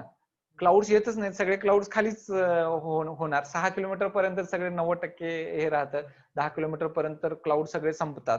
एखादा दुसराच मग ह्या 13-18च्या वर येणार आहे, म्हणून असलाच तर खालच्या पार्ट मध्ये ते पण एखादा दुसरा चुकून आलेला क्लाउड असणार. म्हणजे हा क्लाउड लेस आहे. म्हणून jet airways I mean jet aircraft फिरायला सगळ्यात सेफ आहे हे, असाही त्याचा अर्थ होतो. आणि concentration of ozone is there in this layer आणि that is why it is also called as ozonosphere. हे 15 ते 35 किंवा आपण 20 ते 25 पण म्हणालो होतो ते याच्यामध्ये आहे. ठीक आहे ना. तर हे त्याच्यामुळे हे इम्पॉर्टंट आहे ना. आपण म्हणालो होतो की युव्ही रेज अति नील किरण हार्मफुल हे ऍब्सॉर्ब करतं, त्यामुळे पण याचं इम्पॉर्टन्स आहे. ठीक आहे ना. हे collection of information from all the sources एकत्र, तेच एक ह्याच्यामधला इम्पॉर्टंट गोष्ट. आता इथे बघितलं तर कळतं आपल्याला की हा पहिला हो ठीक आहे. तर हा ट्रोपो स्पियर इथपर्यंत एंड होणारा, मग हे सगळे क्लाउड्स वगैरे इथंच दिसत आहेत. इथे क्लाउड दिसत नाहीत बघा कुठे, कारण ते तेवढ्या उंच जात नाहीत. आपण बघितलं होतं क्लाउड्स. ह्या स्ट्रॅटोस्फियर मध्येच ओझोन दिसतोय, हे एक इम्पॉर्टन्स आहे. इथून याचं 50 किलोमीटर आहे, हे बरोबर आहे. इथं आपण हे 13 किलोमीटर गृहीत धरलं तर 13च लक्षात ठेवू आपण, म्हणजे ते ऑथेंटिक फिगर आहे त्या. इथे पुढचे जे आहे त्या 80 किलोमीटरला असणार आहेत वगैरे, ते बघू आपण स्ट्रॅटोस्फियर संपल्यानंतर. आता मिझोस्फियर सुरू होणार आहे. मिझो म्हणजे मधला, है ना, जसं जसं वर जाऊ तसा. ओके. मिझोस्फियर मी जेवढ्या आवश्यक गोष्टी आहेत तेवढ्याच घेतलं. तर खालून 80 किलोमीटर किंवा तसंही लक्षात ठेवू शकतो 50ला आपण हे एंड झाला होता स्ट्रॅटोस्फियर, म्हणजे मग 50 ते 80 तो 30 किलोमीटरचा आहे, हा प्लेनच आहे. आता इथे जसं ट्रोपोस्फियर मध्ये लक्षात घ्या, पहिल्या लेअर मध्ये वर जवळ गेल्यानंतर टेम्परेचर कमी व्हायची गोष्ट होती, तसं इथं अजून सुरू होते. स्ट्रॅटोस्फियर मध्ये इन्व्हर्जन ऑफ टेम्परेचर झालं, इथं परत टेम्परेचर कमी व्हायला लागतं. आणि जिथं मिझोस्फियर संपेल म्हणजे ह्या ठिकाणी 80 किलोमीटरला, तिथं मग लोवेस्ट टेम्परेचर असतात इथे मिझोस्फियर संपल्यानंतर. आणि हे पण बघा की आता हे पृथ्वी हे 0 डिग्री आहे, हे टेम्परेचर आहे, हे हाईट आहे. तर ह्या हळूहळू पृथ्वीच्या पृष्ठभागापासून हाईट वाढत चालली, तर टेम्परेचर कमी कमी कमी होत चाललंय, इकडे मायनस मध्ये आहे. पण ह्या टेम्परेचर जे कमी झाले ना ट्रोपोपॉजला, जे आपण 80 वगैरे म्हणालो होतो त्यापेक्षाही कमी आहे इथे. म्हणजे मी जर सिंपल क्वेश्चन विचारला, ह्या सगळ्या लेयर्स पैकी कुठल्या लेअर मध्ये मिनिमम टेम्परेचर सापडतील, तर हे मिझोस्फियर मध्ये, मिझोस्फियरच्या एंडला सगळ्यात कमी टेम्परेचर हे तिथे आहेत. मग हेच क्वेश्चन विचारायचं, अनालिसिस करायचं फक्त ह्या डेटाचं. मग हे -80 वगैरे, पण त्याही पेक्षा कमी आहे ते temperature in decreases with height like troposphere, पहिल्या लेअर सारखंच. एवढं सिंपल आहे त्याच्यामध्ये. ठीक आहे ना. ह्याच लेअर मध्ये ना जे मेटिओरॉइड्स आहेत ना, वरून पडणारे उल्कापात, ही ह्याच्यात जळतात बघा, ह्या मेझोस्फियर मध्ये जळतात, खाली स्ट्रॅटोस्फियर मध्ये येत नाहीत आणि मग ट्रोपोस्फियर मध्ये येत नाहीत. कधीतरी एखाद दुसरा येऊ शकतो, त्याच्याने ते डायनॉसॉर मेले. आणि आपल्या लोणारला पण पडलेला तसाच एक मेटिओर, एवढा मोठा मेटिओर असणार की ते बाहेरचं जळून जळून जळून जळून राहिलेले शिल्लक पडणार. मग ते त्याचं इम्पॉर्टन्स आहे, ते कळतं पृथ्वी पण तशीच बनलेली आहे का, त्याचं कंटेंट काय आहे वगैरे वगैरे. ते इंटरेस्टिंग गोष्टी आहेत, आपण ते सोलर सिस्टीम मध्ये वगैरे बघणारच आहोत. तर ही गोष्ट याच्यामध्ये मेझोस्फियर मध्ये.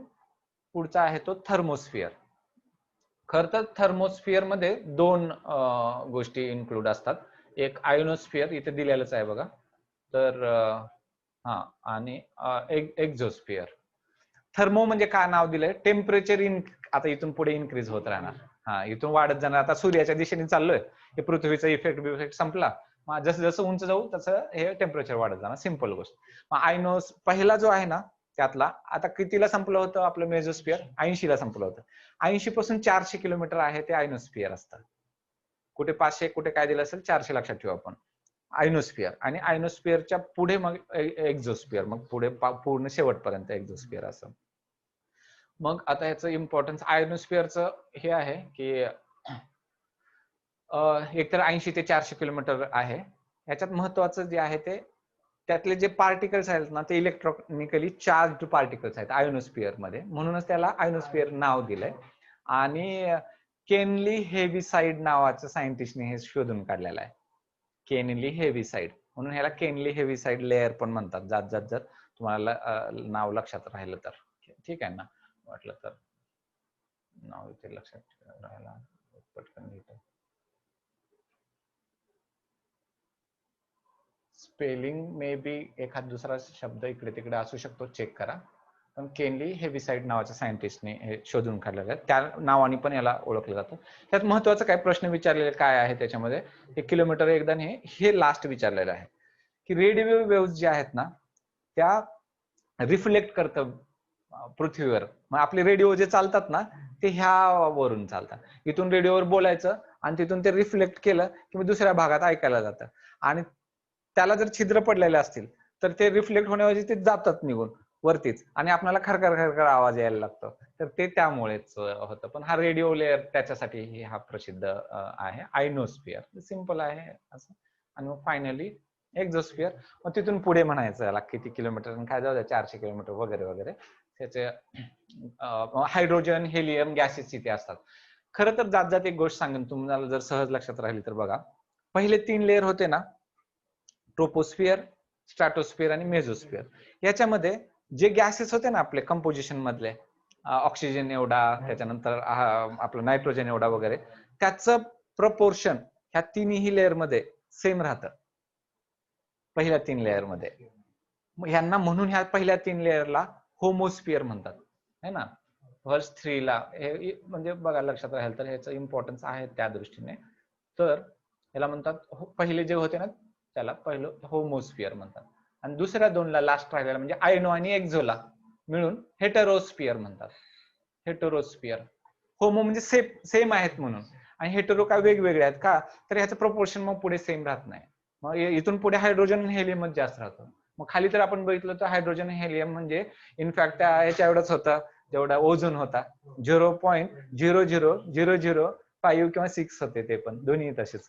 तर त्यामुळे खूप कमी राहतं आणि याला हेटेरोस्फिअर म्हणतात. एवढंच याच्यामध्ये आहे. परीक्षेच्या दृष्टीने एवढंच इम्पॉर्टंट आहे. खरं तर ऍटमॉस्फिअरचं कंपोजिशन आणि स्ट्रक्चर एवढंच आहे, एवढं सिम्पल.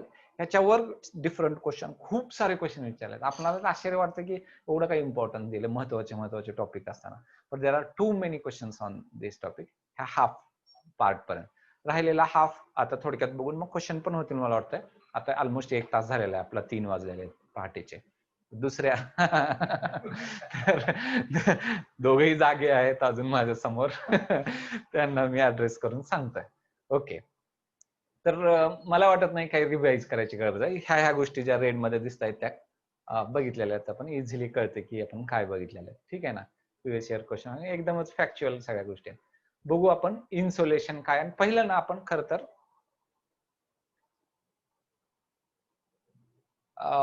बघू जेवढं शक्य आहे तेवढं. तरी मी इन्सोलेशन आणि फॅक्टर्स अफेक्टिंग इन्सोलेशन एवढ्यापर्यंतच मी, आज मला वाटलं की एवढ्यालाच वेळ लागेल साधारण 2 तास वगैरे, तिथपर्यंतच तसं महत्वाचं आहे. चालेल तर पाणी दे मला फक्त. तर तसं बघू आणि क्वेश्चन घेऊ वाटलं तर. मग एवढ्यावर किती क्वेश्चन सॉल्व्ह होतात हे कळेल. क्वेश्चन ओरिएंटेशननीच हे सगळं डिस्क्राईब केलेलं आहे इनफॅक्ट क्वेश्चन बघूनच. बघू काय इन्सोलेशन. तर इन्सोलेशन म्हणजे इनकमिंग सोलर रेडिएशन. हे इनकमिंग, हे इन म्हणजे इनकमिंग येत आहे म्हणून सूर्याकडून. एसओ म्हणजे सोलर, सूर्याचा आहे म्हणून, आणि ह्या पुढच्याला रेडिएशनचा कॉम्बिनेशन केलं, इनकमिंग सोलर रेडिएशन.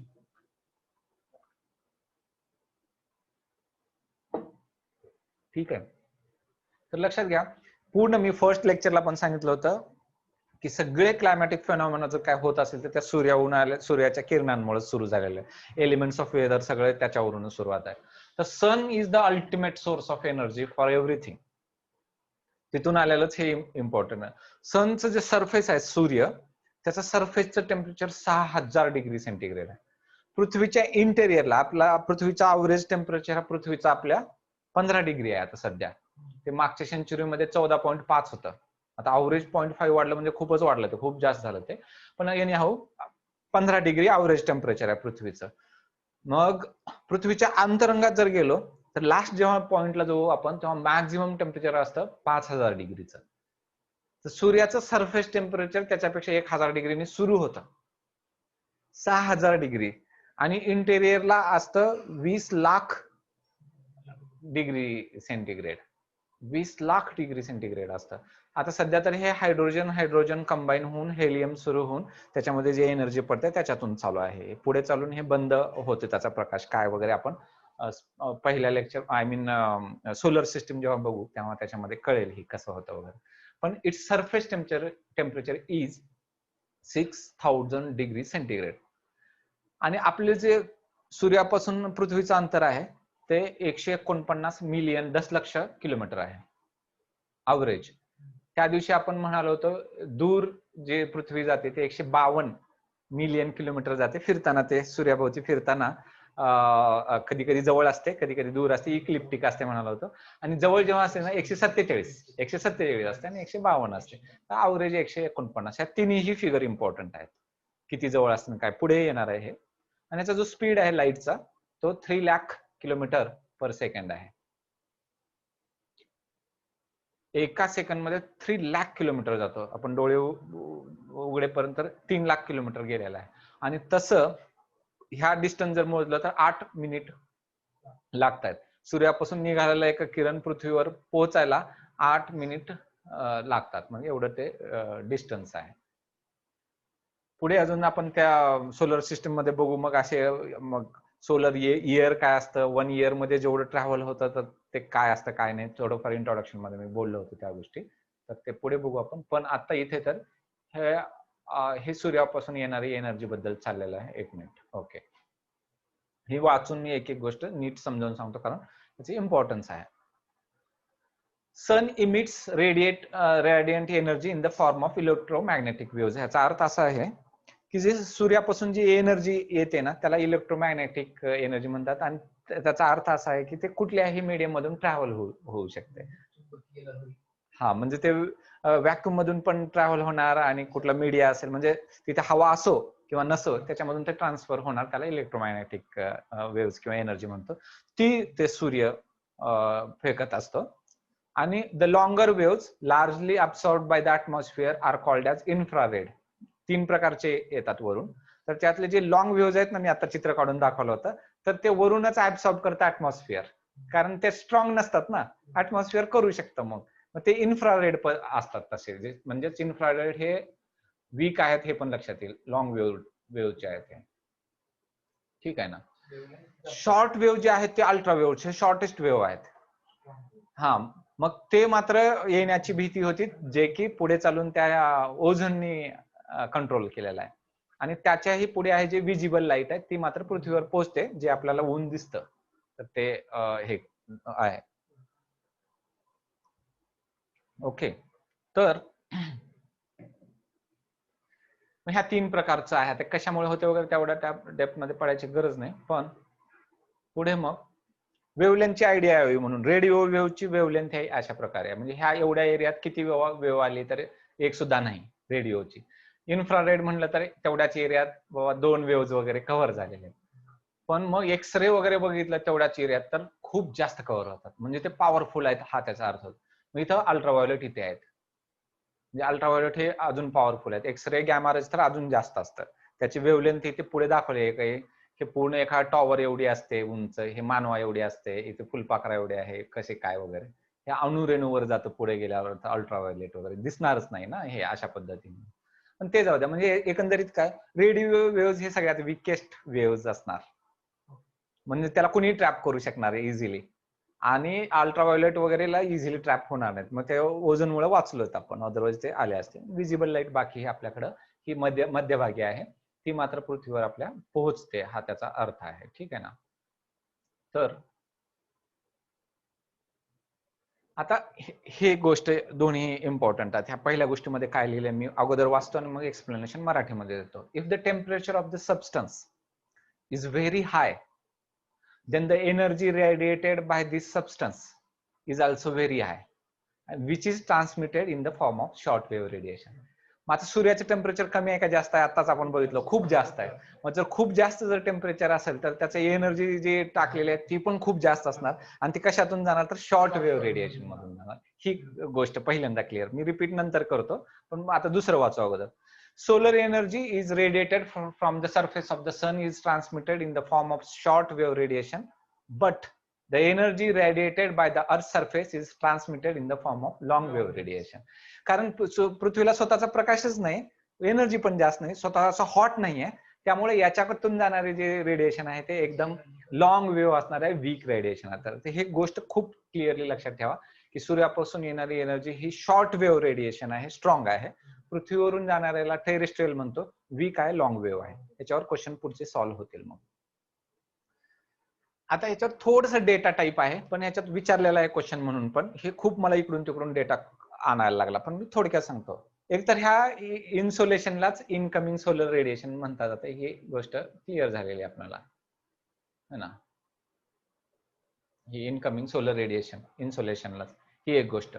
मग किती असते बाबा ही एनर्जी आणि याला कशामध्ये मोजतात? तर हे जे एनर्जी आलेली आहे आणि सरफेसवर पडते आपल्या पृष्ठभागावर खाली पडू शकते किंवा आकाशात जिथं ऍटमॉस्फिअर सुरू झालं तिथे कुठं मोजाल तिथे, त्याला लांजले म्हणतात. आता असं मराठीत काही दुसरं म्हणणार नाही, लांजलेच म्हणतात त्याला. किंवा लांजले म्हणजे काय बाबा? लांजले म्हणजे काय तर इतकी gram energy, gram calorie per centimetre square. Centimetre square म्हणजे छोटं झालं, मग आपण मीटर स्क्वेअर घेऊ समजा. मीटर स्क्वेअर जर असेल तर तिथं ग्रॅम कॅलरीला वॅट्स म्हणतात, म्हणजे मग वॅट्स मध्ये कन्व्हर्जन आहे त्याचं. इतके वॅट्स पर मीटर स्क्वेअर. मग आपण वॅट म्हणजे आपल्याला ट्यूबलाईट आणि बल्ब वरून माहिती आहे, 100 वॅटचा बल्ब आपला जुना वगैरे त्याच्यावरून. तर एका स्क्वेअर मीटरला फक्त एक 100 वॅटचा जर बल्ब बसला किती उजेड पडेल त्याच्यावरून आपल्याला आयडिया येईल. तर असे ना जे अवरेज जे ऍटमॉस्फिअर आहे तर ते 2 लांजले इतकी एनर्जी प्रत्येक मिनिटाला पडते. 2 लांजले. ह्याचा अर्थ काय होतो की प्रत्येक मिनिटाला जर क्लाउड्स वगैरे नसले तर त्या ठिकाणी जर डायरेक्ट सनलाइट आहे तर प्रत्येक मिनिटाला 1370 वॅट एका स्क्वेअर मीटरला. म्हणजे एक स्क्वेअर मीटर आपण असं लावा आणि ट्यूब लावायच्या म्हटल्या तर ते 1370 वॅट होण्या एवढे बसणार पण नाही ट्यूब तेवढ्या एका मीटर मध्ये. मग आपण बघतोच तेवढं कसले उजेड दिसतो त्या सूर्यप्रकाशाचा. तर हे काय एवढं मी सांगतो तर हे विचारलेलं आहे. 1370 वॅट ही इम्पॉर्टंट गोष्ट आहे त्याच्यामध्ये, किंवा वॅट्स पर मीटर स्क्वेअर हे पण इम्पॉर्टंट आहे. आणि याला ना हे फिक्स आहे ना इतके, तर याला सोलर कॉन्स्टंट म्हणतात. हे इतके वॅट्स पर मीटर जर पडत असतील तर याला सोलर कॉन्स्टंट म्हणतात. याच्यामध्ये हे दिलेलं आहे. सर जेवढी एनर्जी पडते ना प्रत्येक मिनिटाला तर त्याला ना हे सोलर कॉन्स्टंट म्हणतात. काय सारखा प्रॉब्लेम होतो. ओके, इथं दिलेलं आहे सोलर कॉन्स्टंट. ठीक आहे ना. हे सोलर कॉन्स्टंट ह्या गोष्टीला म्हणतात. ते याच्यावर क्वेश्चन विचारलेले आहेत, हे फॅक्च्युअल गोष्टी आहेत सगळ्या. तर इथपर्यंत क्लिअर झालं. म्हणजे वरून जी येणारी एनर्जी आहे तर त्याच्या बाबतीत आपण 2 लॅंजले म्हणालो होतो बघा. क्वेश्चन विचारताना 2018च्या मेन्सला एमपीएससीच्या विचारलाय.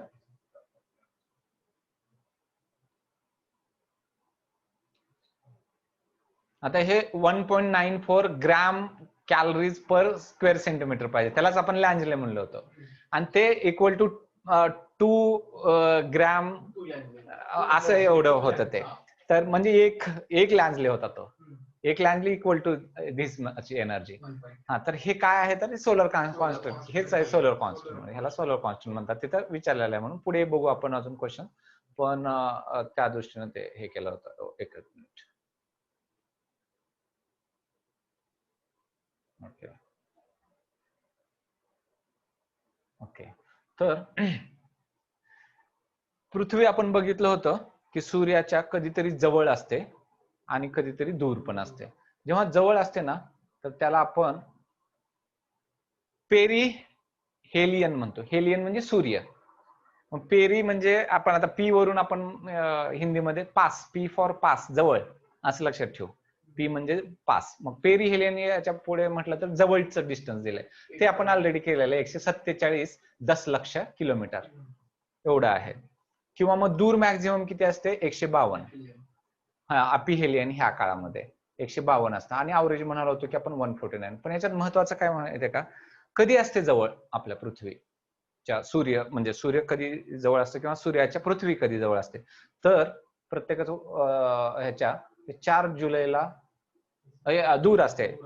हा 4 जुलैला दूर असते आणि 4 जानेवारीला सगळ्यात हे जवळ असते. 4 जानेवारीला आपल्या जवळ असते तेव्हा 4 जानेवारीला नॉर्थ हेमिस्फिअर मध्ये कुठला सीझन असतो आणि साऊथ हेमिस्फिअर मध्ये कुठला सीझन असतो? जानेवारीमध्ये. जानेवारी महिन्यात थंडी असते का गरमी? आपल्याकडे आपण नॉर्थ हेमिस्फिअर मध्ये आहोत, थंडी असते, म्हणजेच खाली गरमी असणार. तर म्हणजे जानेवारी महिन्यात तर कोल्डेस्टच मंथ्स म्हणून आपण अभ्यास केला होता टेम्परेचर बघताना. तर आपण नॉर्थ हेमिस्फिअर मध्ये आहोत, तर लक्षात येईल की नॉर्थ हेमिस्फिअर मध्ये तेव्हा थंडी असते 4 जानेवारीला. नॉर्थ हेमिस्फिअरचं बघता खाली मग गरमी असते ऑलरेडी. मग खाली गरमी आहे ऑलरेडी आणि सूर्य पण जवळ आहे. सूर्य दोघांच्या जवळ आला, दोन्ही हेमिस्फिअरच्या जवळ आला. पण योगायोगानं आपल्याकडे ऑलरेडी सूर्य दूर, म्हणजे ते इन्क्लिनेशन मुळे थंडीचा महिना चालू आहे. म्हणून बरं आहे, कारण थंडीच्या महिन्यात हा जवळ आलाय तर खूप थंडी पडली नाही, थोडं गरमी पण आहे कम्पॅरेटिव्हली. जर हा उन्हाळ्यात जवळ आला असता, म्हणजे जुलैला तो लांब गेला इनफॅक्ट सूर्य, आणि तेव्हा आपल्याकडे खूप गरमी होती आणि नेमकं त्याच वेळी हा दूर पण गेलाय. उलट जर झालं असतं की जुलैमध्ये सूर्य जवळ आलाय तर गरमी अजून जास्त वाढला असती आणि विंटर मध्ये परत दूर गेला, हेच म्हणजे उलट झालं असतं तर ते अजून थंडी वाढली असती. नेमकं काय झालं की हा उलट होण्याने, आणि ह्याचं डिस्ट्रीब्युशन जर अर्थचं बघितलं तर लँडमास जास्त हे नॉर्थ हेमिस्फिअर मध्ये लँड आहे आणि साऊथ हेमिस्फिअर मध्ये समुद्र आहे. आणि आपण बघितलं होतं लँडची स्पेसिफिक हीट ही म्हणजे फास्ट गरमी आणि हे होती, कमी आहे specific heat. The specific heat is the heat required to raise the temperature of 1 gram of a substance by 1 degree centigrade. तर त्याचे कमी आहे आणि पाण्याला जास्त आहे. मग हे फास्ट थंड पण होणार नाही पाणी, फास्ट गरम पण होणार नाही. साऊथ भागामध्ये पाणी जास्त आहे म्हणून त्याचा इफेक्ट न्यूट्रलाइज होतोय याच्या डिस्ट्रीब्युशनमुळे. ही एक्स्ट्रा म्हणून गोष्ट सांगतोय. पण ह्या अपिहेलियन पेरिहेलियनचा तसा इफेक्ट का नाही, न्यूट्रलाइज कशामुळे झाला, तर नेमकं नॉर्थ आणि साऊथ हेमिस्फिअर मध्ये लँड मास आणि हे, आणि कोण्या वेळी सूर्याची पोझिशन कशी आहे, इन्क्लिनेशन आणि रिव्होल्युशन मुळे, त्याच्यामुळे हा इफेक्ट हे होतं. अदरवाईज पृथ्वी कधी जवळ आहे आणि कधी दूर आहे हे आपल्याला याच्यामध्ये लक्षात आलेलं आहे सूर्याच्या, बरोबर ना? कारण हे अगेन हा एक फॅक्टर आहे. इन्सुलेशन किती होणार आहे याचा फॅक्टर आहे. पृथ्वीवर तर इन्सुलेशन 100%, ते जाऊ द्या कुण्या हेमिस्फिअर मध्ये किती मिळालं, पण पृथ्वीला इन्सुलेशन जास्त कधी मिळणार? पेरिहेलियनच्या वेळी, कारण सूर्य जवळ आहे. मग ते कोण कुठे आहे, कुठल्या हेमिस्फिअर मध्ये घेणं देणं नाही.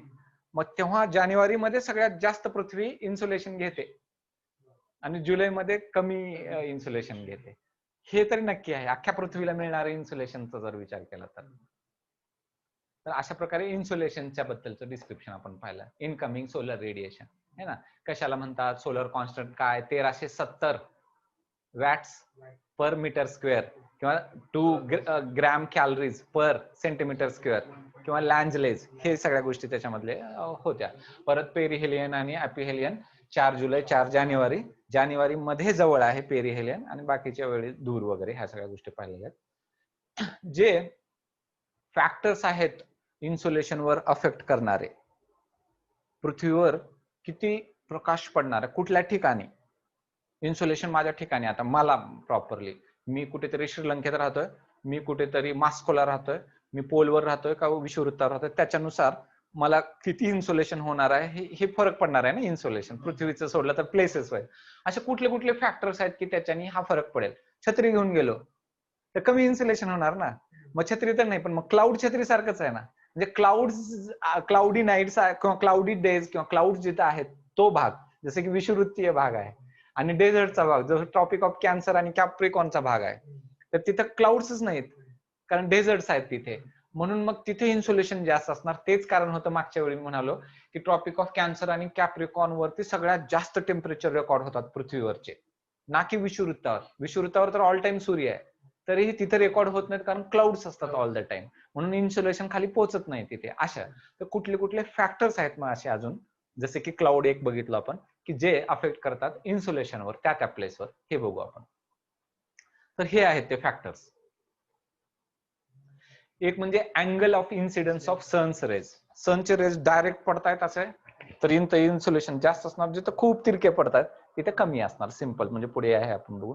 लेंथ ऑफ द डे किंवा सनशाईन आपण बघितलं होतं महाराष्ट्रामध्ये 1 तास मॅक्झिमम मोठा सूर्य असू शकतो 13 तासाचा.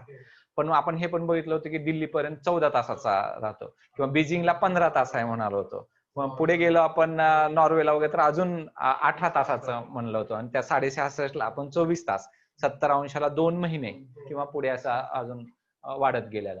तर त्याचा पण इफेक्ट राहणार. जेवढं सूर्य जास्त तेवढी एनर्जी त्यावेळी जास्त मिळणार आहे. डिस्टन्स बिटवीन सन अँड हे म्हणजे पेरिहेलियन आणि ॲपिहेलियन किती किलोमीटर अंतर आहे ती गोष्ट. मला नाही वाटत की कुठे मराठी किंवा इंग्लिश ह्या लँग्वेजचा काही विषय होत असेल. सगळ्या कॉन्सेप्च्युअल गोष्टी आहेत, बोलतोच आहे मराठीमध्ये. सोलर कॉन्स्टंट नावाची एक गोष्ट असते किंवा त्याला हॉट सनस्पॉट्स म्हणतात, ते मी एक्सप्लेन करतो त्या स्लाइडला. आणि effect of the transparency of the atmosphere, म्हणजे ॲटमॉस्फिअर किती ट्रान्सपरंट आहे की नाही, म्हणजेच क्लाउड्स आहेत की नाही, सिंपल ह्या गोष्टीवर आहेत. मग याचं काही खूप डिस्क्रिप्शन आहे. अँगल ऑफ इन्सिडन्स विषुववृत्तीय भागामध्ये आपण बघतोय की इन्सिडेंट रेज आहेत, म्हणजे पडलेले रेज हे स्ट्रेट आहेत ह्या भागात. कमी एरियामध्ये जास्त एनर्जी आहे, जास्त हॉट होणार, आणि तेवढीच एनर्जी जास्त एरियात स्प्रेड झाले नेहमी आपण म्हणतोय. तर याच्यावरून पुढे प्रेशर बेल्ट्स वगैरे ठरणार आहेत. हे एकमेकाची लिंकच आहे. कोणीही हा तिसराच व्हिडिओ डायरेक्ट पाहत असेल तर पहिल्या व्हिडिओ पासून स्टार्ट करा, कारण याची लिंक आहे. पहिला व्हिडिओ पहिल्यांदा बघा, दुसरा व्हिडिओ, प्रत्येक व्हिडिओ मध्ये हा पहिला आहे का दुसरा आहे का तिसरा आहे बोलत गेलेला आहे, त्यामुळे लिंक पण हे करेल. कुणाल सर तरी ह्या व्हिडिओला शक्य असेल तर नंबर्स पण देतील, म्हणजे ते तुम्हाला आयडेंटिफाय करता येईल. तशा काही रिक्वेस्टही होत्या. तर अँगल ऑफ इन्सिडन्स याच्यावरून आपल्याला इथे वीक राहणार आणि इथे लेस एनर्जी राहणार आणि इथे जास्त राहणार है ना, इथं खूप जास्त राहणार. एवढं त्याच्यामधून क्लिअर आहे. याच्यात काय जास्त नाही मला वाटतं डिस्क्रिप्शन करण्याची गरज. तर नेक्स्ट बघू.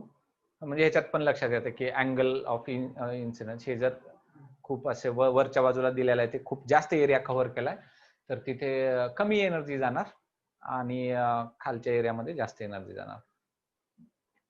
मला सांगा, आता पृथ्वीवरती विषुववृत्तावरती ऑल टाइम हीट जास्त आहे, कारण विंटर असो समर असो सारखं ऊन आहे. आणि पोल्स वरती खूप टेरेस्ट्रियल रेडिएशन म्हणजे वर जाणारे जे एनर्जी आहे ती जास्त आहे तिथे. मग विषुववृत्ती एरिया हा हॉट, अजून हॉटच बनत जायला पाहिजे, तिकडला अजून कोल्डच बनायला जायला पाहिजे. तसं होत नाही. दोन्हीकडचं तसं वर्षांती जर पाहिलं तर टेम्परेचर तेवढंच राहतं.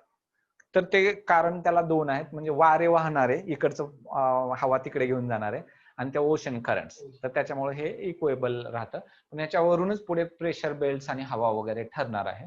तर ते पुढे आपण बघू. पण लेंथ ऑफ द डे आपण आता जसं बोललो 0 ते 10 मध्ये काही फरक पडत नाही. आपण त्या दिवशी बोललो होतो 12 तासाच रात्र 12 तासाची दिवस असते. पण आता इथे म्हणजे जास्त जात जात एकदा रिवाइज होईल, मागचीच गोष्ट आहे ही. तर 17 डिग्री लॅटिट्यूड पर्यंत 13 तासाचा बनतो. आपण पुणे 18 डिग्रीला आहे पुणे, आणि मुंबई 19 किंवा काय, म्हणजे महाराष्ट्र संपतो 22 डिग्रीला है ना. 22 डिग्रीला महाराष्ट्र वरचा टॉप संपून जातो. तर तेव्हा 13 पॉईंट समथिंग 13.2 आहे टू बी एक्झॅक्ट. इथे एवढाच मोठा दिवस असतो. आणि असा प्रश्न विचारलेला आहे एमपीएससीने की सगळ्यात मोठा दिवस किती तासाचा असतो असं. पण त्यांनी महाराष्ट्रात असा शब्द उच्चारलेला नाही आहे. पण एनिवे तो 13.2 त्या दृष्टीने आहे. मग 30 डिग्रीला म्हणजे दिल्लीचं थोडं वर, दिल्ली 29 ला आहे म्हणालो होतो आपण, 14. बीजिंग 41, हा बरोबर, बीजिंग 41 म्हणलं होतं, तर 15, तर वगैरे असे पुढचे वगैरे तसे फरक पडतो. तर 66.5 ला 24, 70 ला 2 महिने म्हणालो होतो, आणि मग पुढे आपण 80 ला 4 महिने आणि 90 ला 6 महिने. ते कसे काय वगैरे आपण पाहिलेलं आहे. मग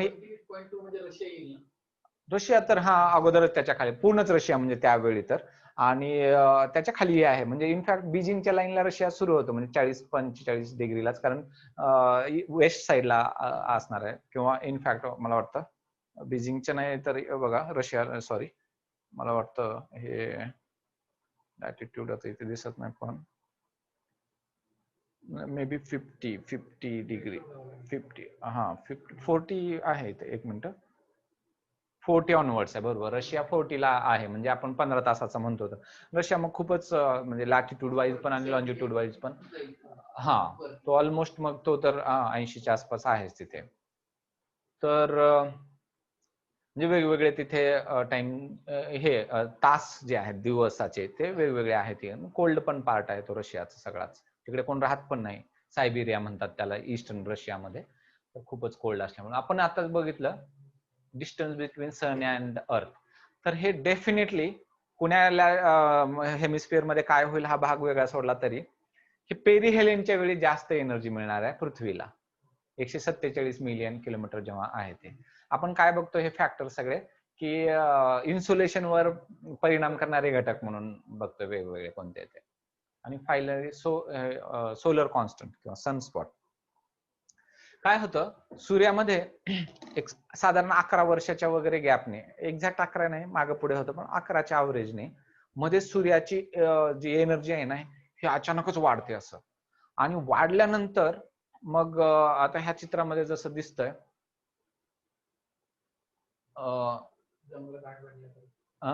नाही हे वाढलेला भाग आहे हा, किंवा हा पण वाढलेला भाग आहे, हा पण वाढला, पण हा ऍक्च्युली वाढलाय पण त्याच्या बाजूचे भाग डार्क दिसायला लागतात. मग त्याच्या बाजूचे भाग डार्क दिसतात ते केव्हा, जेव्हा ऍक्च्युली ते फ्लेअर्स आहेत ते जाळ वाढलेला आहे तेव्हा बाजूचा भाग त्याच्या डार्क दिसतो आणि ते डाग आहेत ते सनस्पॉट दिसतात आपल्याला. काळ जेव्हा म्हणतो ते त्याला म्हणतो आपण. पण जेव्हा सनस्पॉट ऍक्टिव्हिटी होते तेव्हा एनर्जी कमी झालेली आहे की जास्त झालेली आहे? जास्त झालेली आहे, कारण ते जास्त आग ओकायला सुरू झाल्यावर त्याच्या बाजूचा भाग काळा दिसतोय. आग ओकणं वाढलेलं आहे. म्हणून सनस्पॉट ऍक्टिव्हिटी बद्दल जेव्हा केव्हा चर्चा होईल त्याचा अर्थ असा आहे की तो आग ओकणं वाढलेलं आहे. आणि म्हणून सनस्पॉट जर जास्त असेल तर पृथ्वीचं टेम्परेचर काय होईल? वाढेल. जेव्हा जेव्हा सनस्पॉट म्हणजे 91 92 ला पण झालेलं मला आठवतं, पुढचं अजून दशकामध्ये बघायला पाहिजे कधी, तर त्यावेळी पृथ्वीचं ओव्हरऑल टेम्परेचर सनस्पॉट ऍक्टिव्हिटीच्या वेळी पृथ्वीचं टेम्परेचर वाढतं. मग ऑलरेडी ग्लोबल वॉर्मिंग वगैरे हे दुसऱ्या कारणास्तव आहे, कार्बन डायऑक्साईड किंवा काय, हे सगळे जर मिळून आलं तर मग समुद्राचं टेम्परेचर खूप वाढतं, खूप मोठ्या प्रमाणात बाष्पीभवन होतं. बाष्पीभवन झालं तर खूप मोठ्या प्रमाणात लॅटेंट हीट बाजूला पडते. आपण म्हणलो बॉम्ब एवढी एनर्जी असते आणि म्हणून मग त्याचं काय होतं तर चक्रीवादळ होतात. आणि म्हणून आजकाल 2005 पासून बघतो आपण खूप चक्रीवादळ दरवर्षीच्या न्यूज येतात आधीमध्ये घडायच्या अगोदर. त्याला सरफेस टेम्परेचर जे आहे ना ह्याचं त्याचं 26 ते 28च्या दरम्यान लागतं चक्रीवादळ होण्यासाठी आणि ते बाष्प होण्यासाठी. ते तरी सारखंच चाललंय आणि म्हणून चक्रीवादळाची संख्या ही वाढली. हे ग्लोबल वॉर्मिंगमुळे चालू आहे. आणि नॉट ओन्ली दॅट, केवळ वाढले असं नाही, खूप हेवी चक्रीवादळ वाढत आहेत, म्हणजे इंटेन्सिटी खूप जास्त असलेले. का तर हे अशा गोष्टी आहेत. मग त्याच्यामध्ये सनस्पॉट पण मध्ये मध्ये ऍक्ट जर झाला, नेमकं ग्लोबली वॉर्म झाले आणि सनस्पॉट पण झाले तर मग ते आधीच 13वा महिना प्रकार होऊ शकतो त्याच्यामध्ये.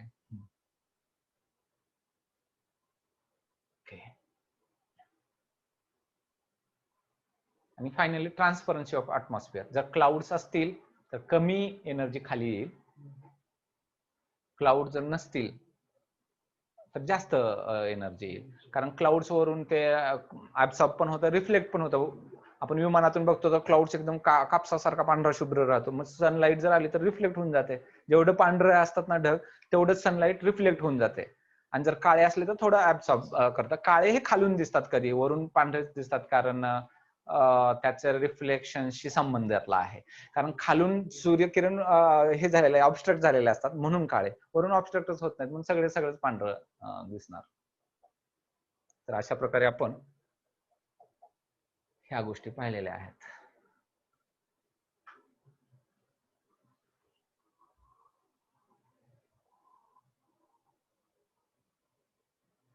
ठीक आहे, एवढं सगळं क्लिअर झालेलंच आहे ना. तर हे बाकी हीट बजेट आणि ह्या त्या गोष्टी आहेत त्याच्यामध्ये, पण त्या पाहण्यापूर्वी आता आपण क्वेश्चन्स जेवढे शक्य आहेत तेवढे क्वेश्चन्स बघू. तेवढ्याने जर काही कुठला क्वेश्चन आपल्याला सॉल्व्ह करता आला नाही तर मग बघू. माझीच परीक्षा आहे ही, आता तुम्हाला क्वेश्चनचे आन्सर्स म्हणजे आले तर मी पास झालो, जर तुम्हाला नाही आले तर मग मी कमी पडलो.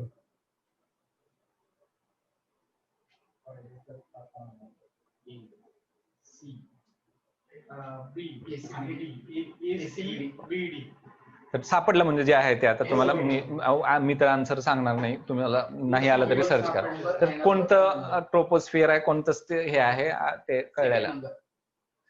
आता बघा, अ माउंटन इज 3000 मीटर आहे, 3 किलोमीटर आहे. बघा वाचूनच बघा.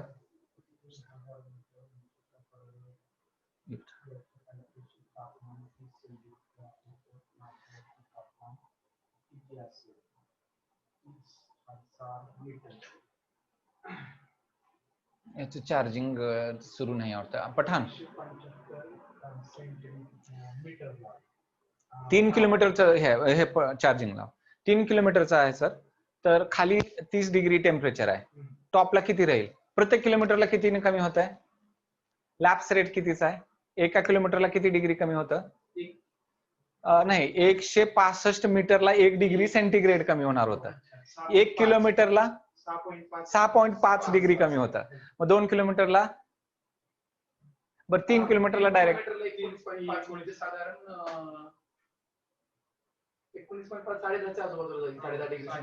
हा. आता तुम्ही मॅथ्स वाले तर तुम्हीच आहेत. म्हणजे 10.5 म्हणजे खाली 30 डिग्री सेंटीग्रेड म्हणजे किती गरमी असणार आहे लक्षात घ्या. वर 10 डिग्री असणार आहे. म्हणजे एनिवे पण उत्तर हे 10.5 म्हणताय तुम्ही. हा, 3 नंबरचा उत्तर. म्हणजे एवढे इझी आहेत सगळे. हे मेन्सचे क्वेश्चन आहेत सर. एक याच्यावर मार्कवर डेप्युटी कलेक्टर की तहसीलदार ठरणार. 3 नंबरचं सर, क्लोरोफ्लोरोकार्बन. ओझोनचा क्षय होण्यासाठी बघा, क्लोरोफ्लोरोकार्बन. ठीक आहे, म्हणजे हे इझी आहे ते, है ना. बाकीचे तर नसणार आहेत ते. Ozone layer appears in which layer of the atmosphere? म्हणजे स्ट्रॅटोस्फिअर मध्ये, है ना. सिंपल आहे ते. किती किलोमीटर वर पण आपल्याला माहिती आहे. एवढे सोपे विचार आहेत. का 2018चा आहे, है ना. आयनोस्फिअर मध्ये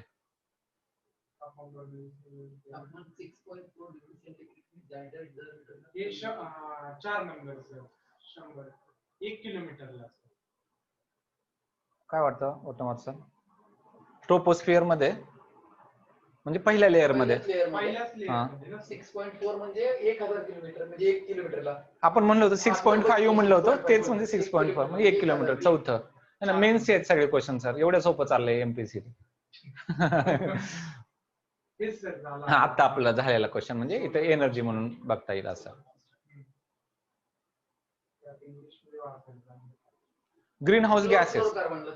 आता रेडिओ उत्सर्जित क्रियाशील वायू ज्याला हरितद्रव्य सगळे all nitrous oxide, chloro, methane, AMC कसं? हायड्रोजन सल्फाइड नव्हतं ना? हायड्रोजन सल्फाइड नव्हतं, ते नव्हतं सर. बरोबर ना. क्लोरोफ्लोरोकार्बन होतं. हा, मिथेन आहे. नायट्रस ऑक्साइड म्हणजे N2O. एबीसी तर तिन्ही पण झाले. हायड्रोजन सल्फाइड तर कुठे वाचलं नाही आपण. मग म्हणजे मी जर लिहिलं असतं तर एबीसी लिहिलं असतं. मुलं तुम्ही जे बघताय ते मी उत्तर म्हणजे हेच म्हणून मी ह्याच्यासाठी सांगितलं की तुम्ही पण सर्च करा कोणतं आहे. मागं जा, नोट्स बघा. आमचं उत्तर ह्या तिघांचं आता एबीसी आहे. आमचंही चुकू शकतं म्हणून. हरितगृह वायू कोणकोणते आहेत? N2O आहे, CH4 आहे, CO2 आहे. O2 सोडून सगळे आहेत. आणि बघा एमपीसी मेन 2018चा क्वेश्चन आहे सर. हे 124वा आणि हे 2018चा 113वा क्वेश्चन. एका वर्षी सेमच क्वेश्चन विचारले, 2 सेम म्हणजे. आणि मेन्सचे ते पण.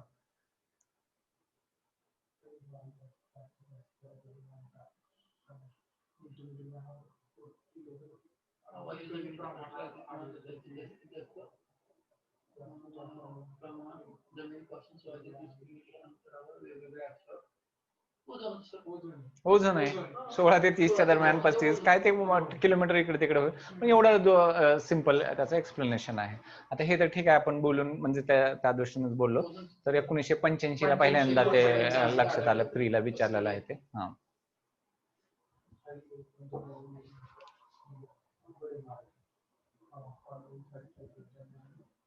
आता डायurnal आणि सीजनल म्हणजे डेली आणि वार्षिक.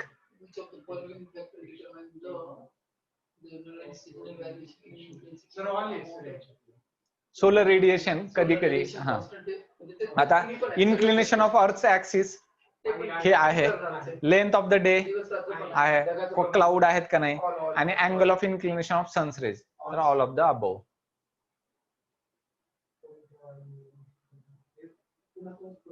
क्लोरो फ्लोरोकार्बन एमपी प्रीला विचारलेला आहे, एवढं सोपं आहे. CFC आहे. आता विचारलंच एवढं सोपं तर आपण काय करू शकत नाही त्याला. ट्रोपोस्फियर मध्ये तापमान तीन आहे 0 ते 16 किलोमीटर, स्ट्रॅटोस्फियर 16 ते 50, आयनोस्फियर 80, एक्झोस्फियर. म्हणजे याचं हा म्हणजे हे आता ते उत्तर कोणतं काय सांगा, पण तुम्ही जे सांगितलं ते सर 1 नंबर याचं 3 नंबर, बी चं 2 नंबर, सर 1 नंबर आहे सर. 3 नंबरचा आन्सर आहे. आयनोस्फियर किती किलोमीटर आहे? एक्झोस्फियर 5000 ते 500 ते 1050 मध्ये. बरोबर आहे, 3 नंबर. ठीक आहे, म्हणजे क्लिअर आहे, एवढं इझीच आहे म्हणजे. एखाद्या अक्षर ठिकाणी पोहोचण्याची सौरशक्ती वर्षभरात निराळी असते, कारण ऋतूपर्यंत सूर्यकिरणाचे प्रकाशित कोन बदलतो, सूर्याची लांबी दिवसाची लांबी बदलतो. वरील सर्व पण आहे. बरोबर आहे, हे पण वेळी प्रत्येक सगळेच आहे त्याच्यामध्ये. मेन्सलाच विचारलेले सर क्वेश्चन. आता ह्याच्यावरून आपण ते डिस्क्रिप्शन पण काढलं, कोण्या सायंटिस्टने काय म्हणलं. वातावरणाची उंची 35,000 किलोमीटर 29,000 किलोमीटर पर्यंत, 16 ते 29. हा 29 तर असू शकत नाही वरती. हा हे सांगा आता मागच्या नॉलेजवर आहे. पैकी कोणत्या अक्षरावर सर्वात जास्त सौर ऊर्जा मिळते? विषुववृत्तावर. विषुववृत्त म्हणजे 0 डिग्री ऍक्सिस असेल ना. हा विषुववृत्त म्हणजे 0 डिग्री लॅटिट्यूड बघितली होती आपण, तो अँगल 90चा वगैरे. विषुववृत्त का सर? ह्या 2 दिवशी विषुववृत्त म्हणजे ह्याचं उत्तर एक्सप्लेनेशन सहित आलं तर तुम्हाला चॉकलेट, म्हणजे वटंवर सरांना तर चॉकलेट. तुम्ही थोडा अभ्यास आहे सरांचा. हा पृथ्वीचा तो सूर्य असेल तर स्ट्रेट येतील ना सर त्याच्याजवळ. 21 मार्च आणि 22 सप्टेंबर ह्याचं काय जुलैचं लॉजिक आहे सर. नाही, तुम्हाला हे आठवतंय का पहिल्या लेक्चर मधलं, इक्विनॉक्स किंवा समर सोल्स्टाईस, विंटर सोल्स्टाईस, स्प्रिंग इक्विनॉक्स, त्याच्या ऑटम इक्विनॉक्स इथे लिहिलेलं होतं ते हे करून काळ्या ह्याच्यामध्ये. हा स्प्रिंग म्हणजे कुठला ऋतू, तो वसंत ऋतू 1 मार्चला सुरू होतो, आणि शरद ऋतू म्हणजे ऑटम म्हणजे 1 सप्टेंबरला सुरू होतो, जे की सप्टेंबर असं म्हणाल होतं आपण. हा मग सप्टेंबर आणि मार्चचं चाललंय, म्हणजे वसंत आणि शरद ऋतूचं चाललंय, म्हणजेच हे स्प्रिंग आणि ऑटमचं चाललंय. हे उन्हाळा किंवा हिवाळा नसल्याच्या वेळी आहे. मार्च म्हणजे उन्हाळा पण नाही आहे आणि हिवाळा पण नाही आहे, आणि सप्टेंबर पण सिमिलर आहे. म्हणजे सूर्य कुठे असणार? विषुववृत्तावर. आणि जून मध्ये मग तो नॉर्थ हेमिस्फिअर मध्ये जातो, आणि डिसेंबर मध्ये खाली आलेला असतो. हा म्हणून ह्या 2 तारखांना 21 मार्च आणि 21 सप्टेंबर किंवा 22 सप्टेंबर 23 सप्टेंबर पण तर हे विषुववृत्तावर सूर्य असतो, म्हणून तेव्हा सगळ्यात जास्त एनर्जी तिथे पडते, कारण सूर्यच तिथे आहे म्हणून. ती जी पोझिशन आहे ना त्या दिवशीची ती, तर ते 0 वर आहे, म्हणून उत्तर ते विषुववृत्ताचे. जून 21 जून 21 तारीख आहेत सगळ्या. 3 महिने म्हणजे 10 म्हणजे ऑक्टोबर मध्ये, सप्टेंबरच. हा 21 सप्टेंबर. आता ह्या येत्या 21 सप्टेंबरला इक्विनॉक्स राहणार, म्हणजे वर्ल्ड वाईड सगळीकडे 12 तासाची रात्र 12 तासाचा दिवस. ते श्रीलंका असो की ग्रीनलँड असो की आईसलँड असो की ते नॉर्थ पोल असो की साऊथ पोल, तो आडवा गेलेला असतो सूर्य. म्हणजे आता ह्या पोझिशन मध्ये एकदा लास्ट दाखवतो, इकडून जर सूर्यप्रकाश पडत असेल तर हे पण तेवढंच राहणार. इथं अंधुक पडेल, इथं जास्त पडेल भले, पण डे नाईट. पण सूर्यप्रकाश इकडून पडत असेल तर ह्याच्यावर जास्त पडणार, नॉर्थ हेमिस्फिअरवर. आणि हा सूर्यप्रकाश इकडून पडत असेल तर साऊथ हेमिस्फिअरवर पडणार, ह्याच्यावर कमी पडणार. पण आडवा पडत असेल तर दोन्हीवर पडणार. हे 2दा पडतं आडवं फिरत असताना. आता कॅमेरात म्हणजे जर सूर्य आहे गृहीत धरलं तर फिरत असताना कॅमेरा म्हणजे त्या कॅमेराच्या पलीकडे गेलं तर ही पोझिशन इकडच्या बाजूने येणार, आणि दुसऱ्या ज्या 2 पोझिशन आहेत, एक म्हणजे हा इकडून समोर येणार आणि हे एक म्हणजे हा समोर येणार. तर हे जे 2 समोर येते ना ते विषुववृत्ताच्या 2 येणार, आणि तेव्हा 21 मार्च आणि 21 सप्टेंबरला येते ही पोझिशन. म्हणून तर पहिलं लेक्चर, अजूनही काही कन्फ्युजन असेल तर पहिल्या लेक्चरचा तेवढाच पार्ट बघून घ्यायचा, तर तो इम्पॉर्टंट राहतो. मगच हे कधी आपल्याकडे इन्सुलेशन होणार आहे किंवा काय. 23:30च्या पलीकडे जाणार, 23:30च्या पुढे जातच नाही, आणि खाली पण 23:30च्या जात नाही. म्हणून ते ट्रॉपिक ऑफ कॅन्सर ते कॅप्रिकॉनच्या मध्येच राहतं, आणि म्हणून तो ओव्हरहेड पण ह्याच्यावरती येत नाही. ह्याला म्हणूनच ट्रॉपिकल एरिया पण म्हणतो वगैरे. तर एक फॅक्ट म्हणून एक गोष्ट सांगतो तुम्हाला, 40 डिग्री ते च्या मध्ये, म्हणजे वरती 40 आणि खाली 40च्या मध्ये 90 पैकी, म्हणजे 45 पण नाही, निम्म पण नाही, त्यापेक्षा कमी एवढ्याच एरियात ना 40 ते 40च्या मध्ये ह्या पट्ट्यामध्ये 40 ते 40च्या पट्ट्यामध्ये 0च्या वर 40 आणि हे सूर्याचे येणारे उष्णता ही टेरेस्ट्रियल रेडिएशन आहे ना बाहेर जाणाऱ्या उष्णतेपेक्षा जास्त असते. म्हणजे इथं सारखं गरमी त्याच्यामुळे जास्त वाढू शकते. आणि बाकी 40 पासून 90 पर्यंत दोन्ही हेमिस्फिअर मध्ये जाणारी एनर्जी ही येणाऱ्या एनर्जी पेक्षा जास्त असते. त्यामुळे ऑल टाइम थंडी असते आणि तरीही हे हवा आणि समुद्राचे जे आहे ना त्याच्यामुळे ह्या दोघांचं मिक्सअप होतं. पण अदरवाईज हीट ही एक्सेस होते 40 ते 40च्या मध्ये. एक्सेस हीट होते, बाहेर जातच नाही. की बाहेर म्हणजे पोलकडे जाते, उलट बाहेर नाही जात. पोलकडे जाण्याने ती मिक्सअप होते. कारण पोलकडे काय मायनस मध्ये आहे, हे सरप्लस मध्ये आहे. तर ही पण एक गोष्ट लक्षात ठेवा परीक्षेच्या दृष्टीने. 40 ते 40च्या मध्ये एक्सेस हीट आहे, 40 ते 90च्या मध्ये दोन्ही हेमिस्फिअर मध्ये मायनस हीट आहे. आणि याचं मात्र मिक्सचर जे आहे ते वारे आणि ओशनचे प्रवाह जे आहेत, ओशन करंट्स मुळे होतं. Cloudy nights are warmer compared to the clear nights because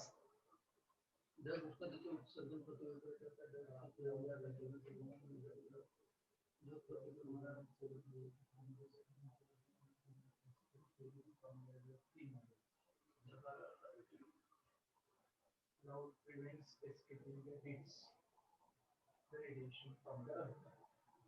तिसरं ना क्लाउड त्या चादरीसारखं होतात आणि त्याच्यामुळे ते आपण पण ना जेव्हा चादर पांघरतो तर आपलेच बॉडीची हीट ट्रॅप करत असतो. आपण दुसरी तरी हीट येत नाही, आपण गरम त्याच्यामुळे फील करतो. आपल्या बॉडीची हीट ट्रॅप करण्याने सेम क्लाउड्स करतात. त्याला ग्रीन हाऊस इफेक्ट पण म्हटलं होतं. तर अशा प्रकारचे हे सगळे मागचे क्वेश्चन आहेत. अजूनही काही क्वेश्चन सापडतील तुम्हाला रिसेंट वर्षामधले वगैरे. तर एक ऑलमोस्ट 1 तास आणि 40 मिनिटं वगैरे झाले. तसा जेवढं एक्सपेक्ट होतं त्यापेक्षा 15-20 मिनिटं लवकरच संपले. ते सिंपल आहे. एवढंच की हा डेटा गोळा करताना मला एवढे 10-15 रेफरन्सेस यूज करायला लागले. एका कुठल्याही बुक्स मध्ये सापडणार नाही. जे सुरुवातीच्या स्लाइड्स मध्ये मी दाखवलेले तेवढे रेफरन्सेस यूज केले. तुम्ही ह्या टॉपिकला एवढं डिस्क्रिप्शन व्हिडिओ जरी पाहिला ना 1-2दा तरीही जास्त काही करायची गरज नाही. कारण याचे सगळे क्वेश्चन येत आहेत. तुम्ही मागचे अजूनही क्वेश्चन रेफर करू शकता. एखाद दुसरा क्वेश्चन मिस झाला तर मिस होईल. तर मित्रांनो आज थांबू आपण. इकडे पहाटेचे 3:30 वाजलेले आहेत. तुमचे जे कॉमेंट्स कॉम्प्लिमेंट्स येतात ते आम्हाला म्हणजे टीचर्स लोकांना याच्यापेक्षा जास्त काही दुसरं काही पाहिजे नसतं. तुमच्याकडून जर थोडं अप्रिशिएशन मिळालं तर ते डेफिनेटली आम्हालाही उत्साहवर्धक वाटतं. तर अजून काही सजेशन असतील तर डेफिनेटली तुम्ही कुणाल सरांना देऊ शकता. तर आपण इथे थांबूया. पर्टिक्युलरली सर कुणाल सर आणि वट्टमार सरांचे मी धन्यवाद देईन. पहाटे 3:30 वाजेपर्यंत माझ्यासोबत ते मला कंपनी देत आहेत आणि त्यांनी हे सगळे लेक्चर ऐकायला आणि रेकॉर्ड करायला पण मदत केली. Thank you so much. इथे थांबूया आपण. थँक्यू.